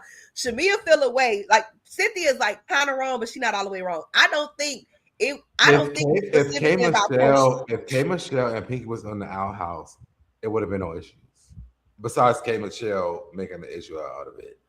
But that's also like the grunt of being on the Housewives show. K Michelle has had a cakewalk into Housewives because the She been reality given a is that VIP card, she's and not I they're think not that's going to bite them in wrong. the butt. I think they're going to They're bite them not in the wrong in butt. how they feel because K Michelle is a newcomer, so is Pinky. They should have been in that damn outhouse, but I think they're going to regret not making K Michelle earn her spot. I agree with that. All right, so we get back to Portia's group. They talk about Shamia's feelings, Kay's like Shamia, and she would never do that to her on holiday. I don't know what that fuck that is. Okay, so back to the ring. Kelly goes to check on Pinky, and she makes sure that there's no wife in the basement. Drew asked Cynthia how she feels about Pinky. She says Pinky is kind of hard for her because the energy police actually turns the energy sometimes. Drew says it's because of the Baltimore energy. Now, Baltimore energy is very different. I don't know if you guys know this. I love me some Baltimore energy. How about, do you know about Baltimore energy? I used to talk to somebody from Baltimore. I ain't never had a problem with Baltimore energy. I mean, it's almost like talking to somebody from New Orleans. Like their energy is very different, like when they talk. So when Pinky's talking, I'm cool with it because I feel like Baltimore and New Orleans, like they are very blunt. Like when I first heard my best friend from New Orleans say, fuck those children, I was like, oh my God, what do you mean? But I realized like it's like not like really fuck those children. It's like, Yeah, you know, keep it's those kids out of the regional. room. Yeah, it's regional slang. It's just certain way people talk from where they're from. This is the thing with Pinky, right? Because I feel okay. I don't want us to go there. Hopefully, we don't have to go there. Because Hold on. Yes. I didn't know y'all could comment on Twitter. So I didn't know this. So oh, that's cool. yes. Um He does. Make uh sure you come subscribe to the YouTube channel. yes, So I do that's live there. review. I do live reviews every Monday for House of Atlanta. It says, oh, I didn't know you did live recaps. Let me tune in. Absolutely. Yes. Make sure you come hit that subscribe button and like I didn't know they button. could comment on you on Twitter. So that's Now what's you up. know. Now I know.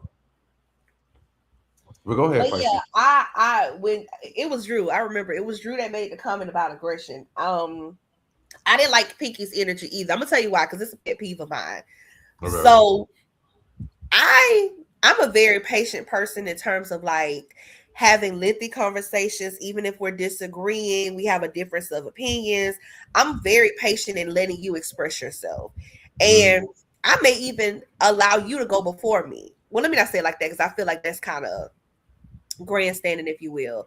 If we're okay. having a conversation, I'm patient enough. I'm patient enough to sit on my opinion while you express yours, and then I can take my turn and go after you, even if we Okay. disagree.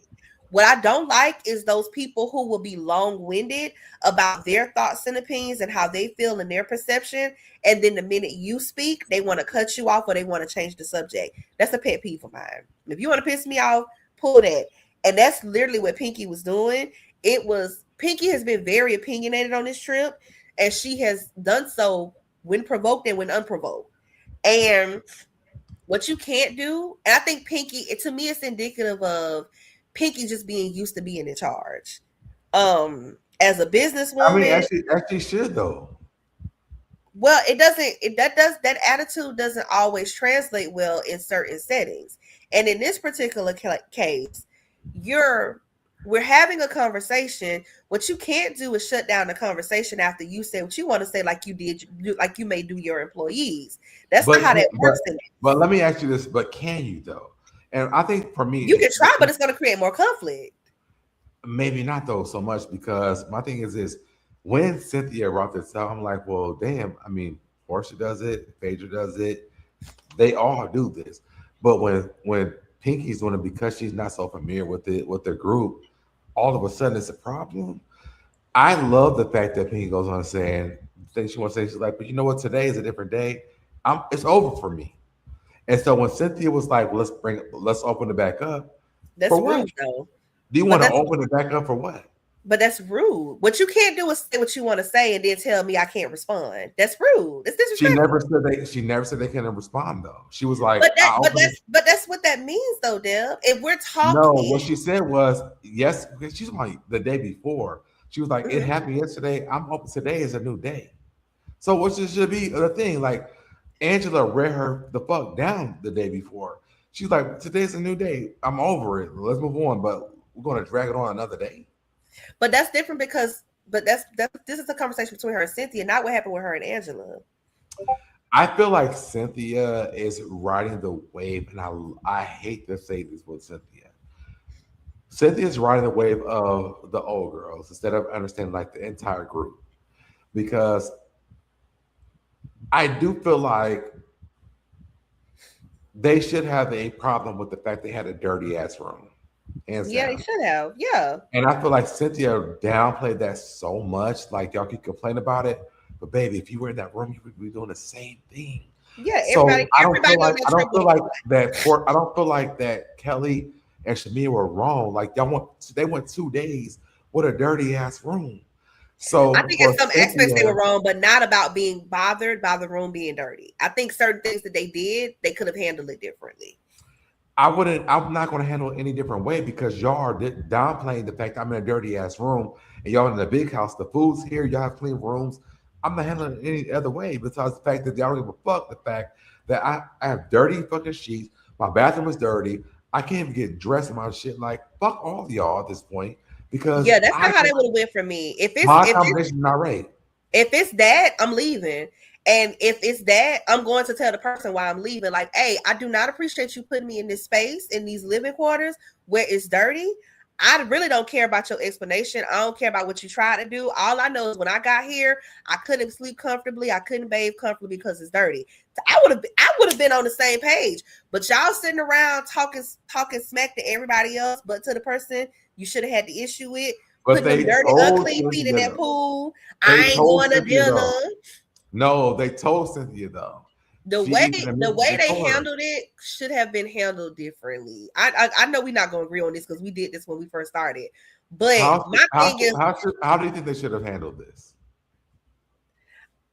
If it were me, if I were in that situation, one, I would have left, and two, I would have went directly. It would have been no phone call. Hey, Cynthia, I don't know what you on, but I don't appreciate being put up in here, and it's not clean. You would never sleep in this room like this. I'm sorry, I didn't know it was. Well, I'm telling you now, and I'm getting ready to leave because this is not how I live. Spicy, what does your contract look like though? Your contract tell you got to sleep in a dirty room. Your contract says you got to film with the girls. So I would have broke the third. What is it? The third wall, the fourth wall, the 17th wall? I would have broke that wall. I'm not sleeping in this room. Y'all are not about to have me living like this. This is unsanitary. Does that cost you financially when you don't do that? So we're, like I saying, but we're moving the line back and forth because we don't know why they did what they did. They did. They I did feel what like they. I know. I feel like I know. They put them in this room for content purposes, and then they stayed Yeah, they into should have gave Pinky. production what they wanted. Yes, and so they stayed in Pinky's room, and then they finally got a room that they wanted. I feel They should have like they gave had the production right to what they wanted complain. there. I feel like even if the cast knows that production does this shit, Cynthia cut your shit. This is my thing though. This is my thing, right? Because again, Deb, I feel like you be hearing me, but you don't be hearing me. I done I'm said hearing too you. many. I have said too many times they have every right to be bothered Believe by me. the way that room was. I've said this too many times. I'm not disagreeing with you on that. What I'm saying But is the check looked differently. this is what I'm saying. When we're having conversations and you express what you feel like you need to say, that's like me. Like, okay, earlier when we were talking about K Michelle, imagine me talking for like 5 minutes straight. And then the minute you start talking, I cut you off and say, well, I'm over it. I'm done. Let's move on. That's disrespectful. That's disrespectful. You cannot have a conversation with people and then cut them off. But I think Pinky is used to cutting people off and she don't like being challenged on that. Now, I wouldn't call her aggressive, but I definitely would call her rude. She's rude as hell. First of all, Jay, I do not like the Proper Girls. But no, I understand that part. I'm just like, for She's me, rude. But Pinky is rude, though. She's I feel done that like a couple treat me times. right. Treat me right. But That's all this is my thing, though. She's done that a couple times, even prior to this room situation. This is not isolated. She does, and that's why I said she just gives me somebody who's used to being in charge. When she's interacting with people, that's probably why her and that husband get into it so much. She's used to being in charge, and you remember he said he had to humble her, which problematic, by the way. She's used to being in charge. She's used to running or leading the spaces and conversations that she's in. And whenever she's ready to move on, most of the people in the room or in the conversation just moves on when she's ready to move on. But now you're in conversation with people that's going to challenge you on that because I might not be ready to move on, and you can't Don't make me put me move in no on. dirty room and expect me to stay there and be happy about it. Period. That's all I'm saying. And I agree with Kelly and I agree with Shamia. Y'all all staying in the big house. It's clean. It's good. Y'all having a good time. Even Pinky got a tiny house and her shit We're is not clean. talking about the same We in a thing, Deb. full house and it's dirty. Like I'm not like don't give me no pushback on this part because if y'all was staying in this room, y'all wouldn't want to be here. And I feel We're not like talking about the Kelly same and thing, Shamia had though. the same fucking. They had the right to say that. Period. We're not, but no, I'm talking about Pinky and how she interacts verbally with I people. think that Pinky. So. The conversation was about Pinky being from Baltimore, and let me tell you something. Pinky from being from Baltimore, that's the vibe you're going to get. Period. I don't think that Pinky has been aggressive, and let me talk to you about this. Maybe we have this could be a good conversation. It's very hard to say a black woman is aggressive, wrong or right. It depends. Is she being aggressive? Well, I mean, you can't really say unless you are a black woman, but I feel like these black women are saying this. And so I don't feel like she was being aggressive. I feel like she was just like, y'all, even Portia, when she sat down with them last episode, Portia was like, well, how's the girls doing? And she explained to them, like, the shit's dirty, shit not right. I feel like they took that from her and like made it bigger than what it was. Because the issue were really with Pinky, they were really about Shamia and Kelly. Yeah, and But they felt like she was she took defending. on her friends' issues. Yeah, And they felt like she was defending them. Yeah. yes. And so then all of a sudden, here comes Angela. So this is my thing, right? I Well, don't. I actually. hold on before you go there. Mhm. I don't feel like Pinky is aggressive. I feel like Pinky said what the fuck was happening and they didn't like the delivery, which is cool.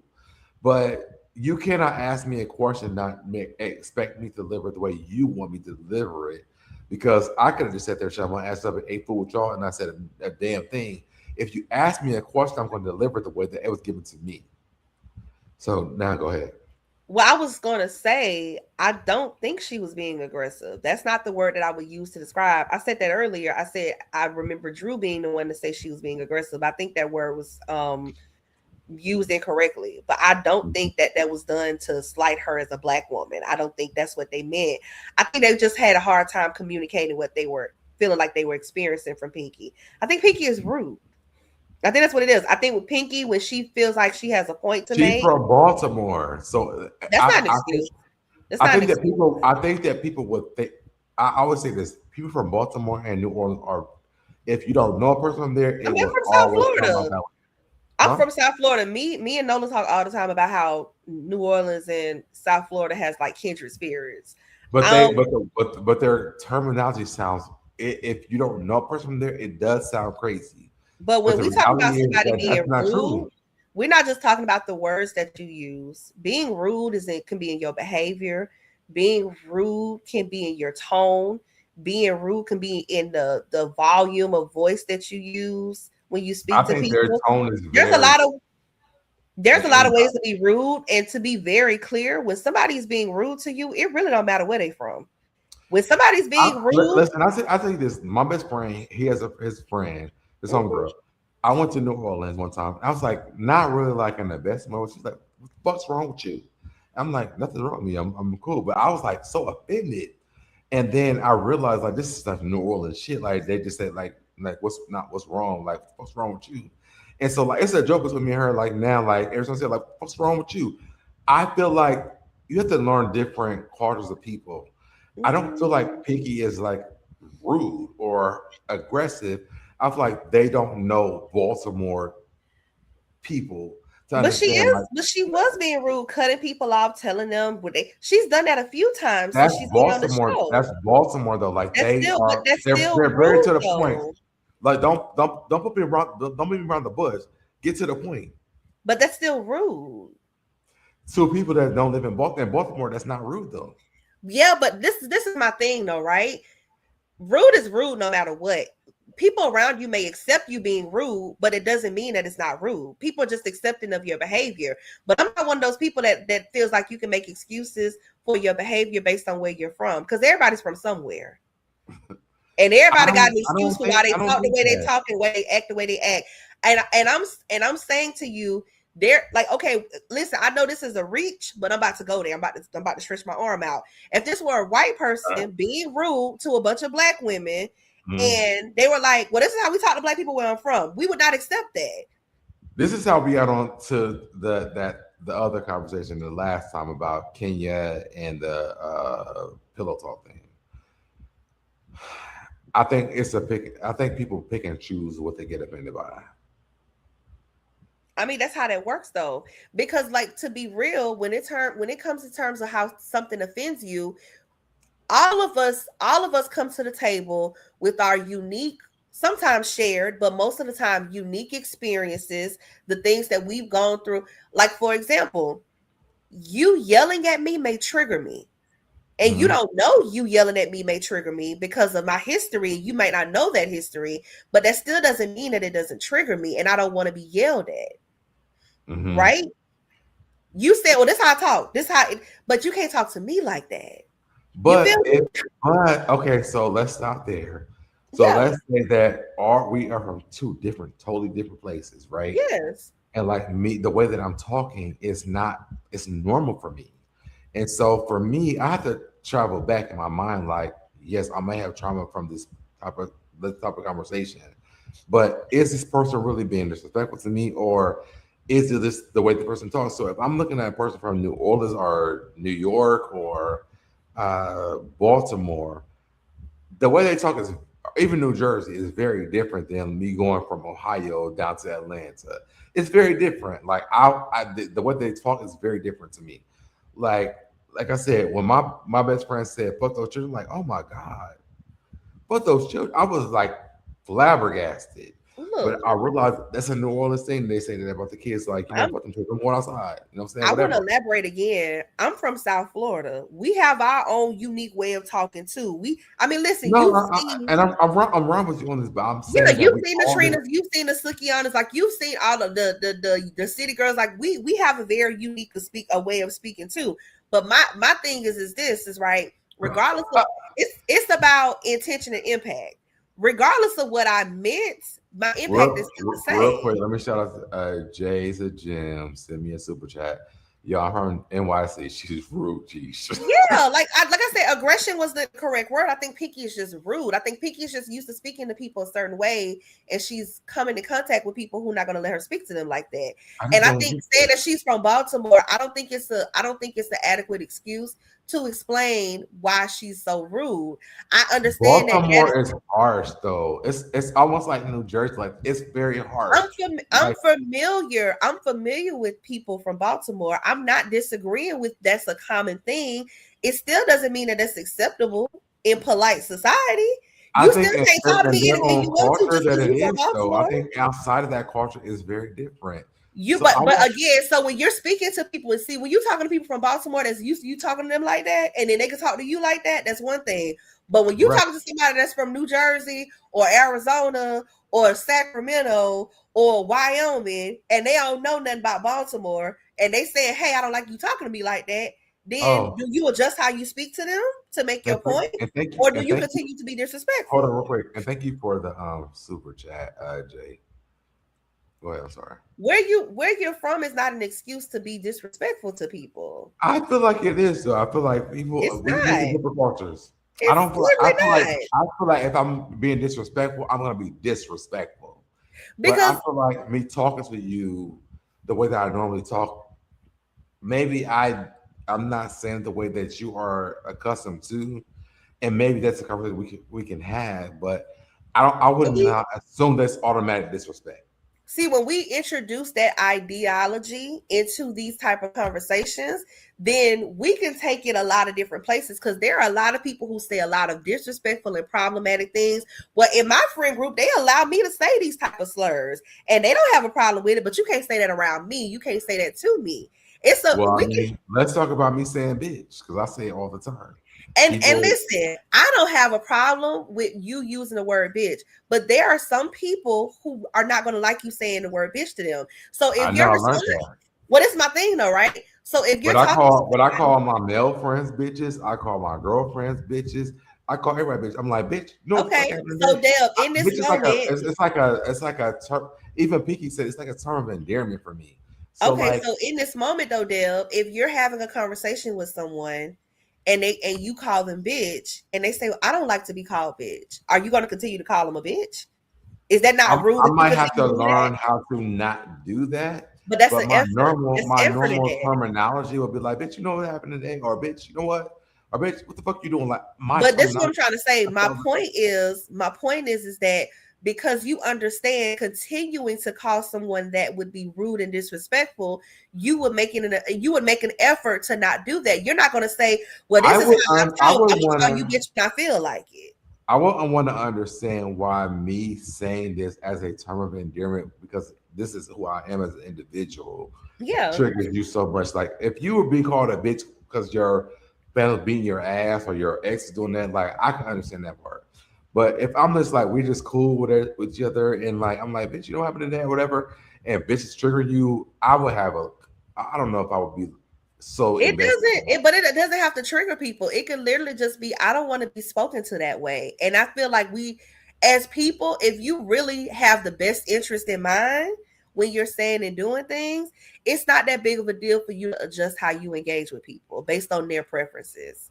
Well, I thank God that I haven't had to have that struggle in my real life. Like on social media has been very different, but We do this. in my real life it's been very I think different. it's I'm gonna be honest with you. I think it's excuses that people give because they feel like they don't the people who they are talking to or people Mhm. who are asking for that type of respect aren't deserving of that type of respect. We do it every Absolutely. day, especially as black people. We code switch every day. We get up and we clock in.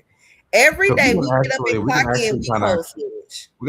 cap this off real quick because I do want to talk about the word bitch, and I also want to talk about the black women's plight of all these things. Because I feel like it's so hard to like understand this part, and I think I've been through this on YouTube before. And let me pull this up real quick. Thank you so much, Jay. Now we for the super chat. Now we up here. We tell you f you and go get a coffee later on. Yes, absolutely. I feel like I wish that gay black people and black women would really like understand the assignment together. Because I feel like we are on the same page. Like we're trying to do these things, but like it kind of like it goes out the window when stuff happens. And I feel like when I heard the thing with fucking Aniba, and you know what? Not on this live. Let me hit you up on. Let me hit you up to have a different type of conversation because I'm about to go on a whole different tangent. But those words are really like for me. I'm like I don't understand like the problematic part about it because I'm like I say it all the time, like to my male friends. Like I don't be calling women bitches all the time. Even my best friends, I don't I never say bitch to my girlfriends, but my guy friends I would say it all the time. So it's just like really weird. I know I went on a whole tangent right now, but Well, I for me, and I'm saying this as someone who's used to being around different types of people, mm, who come from different backgrounds and cultures and stuff. Not everything that you say and do works with everybody. right, And I feel like if you really are trying to be like a decent person and you really have care in your actions, you're going to know how to modify and adjust how you speak to people. We, like I said, we as people, we do this every day. The way you speak to the elders in your family, you don't speak to them the same way you do your cousins. That's your same age. The way right, you speak to your coworkers or your superiors at work, you don't speak to them the same way you do your friends.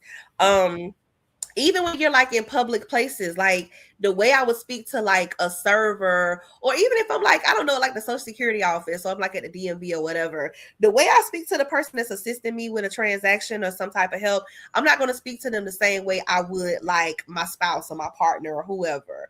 We all modify and adjust how we speak to people every day, all day. So I feel like but it's not that big of a deal to modify when you're in conversation with people and maybe what you're saying is being because I never want to be misunderstood, right? For me, that's where it right. always stands. And Because sometimes I'll speak. it's always a different type of situation where it feels like depleting sometimes where people take you wrong, it feels depleting. I feel And then like your body language, your tone, your volume, the word, the specific word. You can literally say the same exact things, but if you switch out the words with different synonyms, it will be mm, interpreted and received differently. I mm, always operate in a space of making sure what I mean and what I say align. And so I might modify how I speak or how I engage with you just to make sure what I said is being understood correctly by you. And because of that, um I know how to make those adjustments when necessary. But as humans, because we are designed to adapt in different environments, we literally do it every day. So if someone is telling you, hey, this is offensive or this is rude, or I don't like when you're doing this, and you refuse to adjust, but that's it's in your if everyday there's life. intention in that. I cannot come into social media and please everybody. It's impossible. So I'm never going to put my expectations on what how I react and how I talk to people on social media because guess what? In my real entire life, I'm like, bitch, what the fuck you talking about to my friends, right? They know that I'm not talking. I know I'm talking to dudes at this point. Even my homegirls, like, I don't even say that a lot. Now, when I'm doing reviews, I'm like, this bitch said this bitch said that. I say that because that's my normal terminology. I feel like people pick and choose what they want to be offended by. And I feel like I've been through a lot on YouTube where it comes to the fact where I'm like, you know what? I'm just gonna be like, I'm gonna be myself. So I'm gonna say those words and I don't give a damn about who gives a fuck about it. Delete me or get off here. But my reality is this. When I say the word bitch, it's a term of endearment. My best friends know that I say this. So when I'm talking to my people on my YouTube, my Soul Dep Nation, y'all are my friends of a friend. Y'all my friends. So I'm talking to you like I'm talking to my friends. So I'm like, bitch, you know what the fuck happened today? This is what I'm talking about. I think that that should be held accountable as much as the word being offensive. Um, Like I said, just If you can make it, if it can be an offensive, it also can be a safe space of saying like, I'm comfortable with you. Like, you know what, bitch, this what happened today. Because when I talk to my friends, I don't be like, you know what, girl, this what happened today, or you know what, a woman, this what happened today. I'm like, bitch, what happened? You know what happened today? I talk to my subscribers like I talk to my friends. So I talk to my subscribers the same way with my friends. I mean, I hear you. Like I said, for me, intention and impact. Intention and impact. And I think that when you realize, regardless of what your intention is, when you realize your impact and what it is, if you really care, you modify, you adjust. Yes, absolutely. And like I said, for me, I don't think Pinky's aggressive. I think Pinky's just rude. I think Pinky just used to be in the charge. She And in from this Baltimore, baby. That's what they talk. They going. well, Listen. It's never going to change. Which is why she's gonna have conflict with these girls. And if she doesn't want to be misunderstood, she'll make sure that she's understood. But listen, we can't get through the rest of this review because it's been 3 hours. It's been 3 hours. And I'm tired. And maybe we can go back to do part 2 tomorrow. But I do love this conversation because this was great. Because I also realized like the last time when Pinky said bitch, it was like, oh, bitch, when she said it to Angela, but Portia was saying bitch this entire episode, and nobody was like, bitch. It's like people are picking and choosing when you can say bitch. And I don't like that part. Like they are picking, to me, they're picking on Pinky at this point. So y'all put it in the comments. Let me know what you guys think. Are you doing a review of Pinky? Or I'll call you Pinky Feisty. No. Well, let them know where they can find you at before I log us off. 2 Damn Feisty, the number 2 Damn Feisty on Twitter. Are you on Twitter? Of course, Deb. You literally follow me on Twitter. Don't do that. I don't be know. I don't. We are literally mutuals on Twitter. Don't do that. I don't be knowing who's. I know you popping on Twitter and everything, but don't be acting like us little folks. Us little folks don't be out there. Don't do that now. Let me celebrate myself for a minute. I got my first check from Twitter. Don't do that now, Deb. Well, no, I don't be knowing though. For real, I seriously, I don't be knowing. But I got my first check from Twitter 2 days ago. So shout out to me, and I'm almost. I feel like I should be there right now. He's killing it on Twitter, guys. So if you still have a Twitter account, because I know it's ghetto over there, but if you still have a Twitter account, make sure y'all following him and you're participating in the conversations, because baby, he be over there talking. Yes, I'm at 17,949. I should be at 18,000 by the end of tonight, but my shit is going great. And shout out to my friend, Mikey, who's been helping me with this. He's really been helping me with this, like understanding how to work.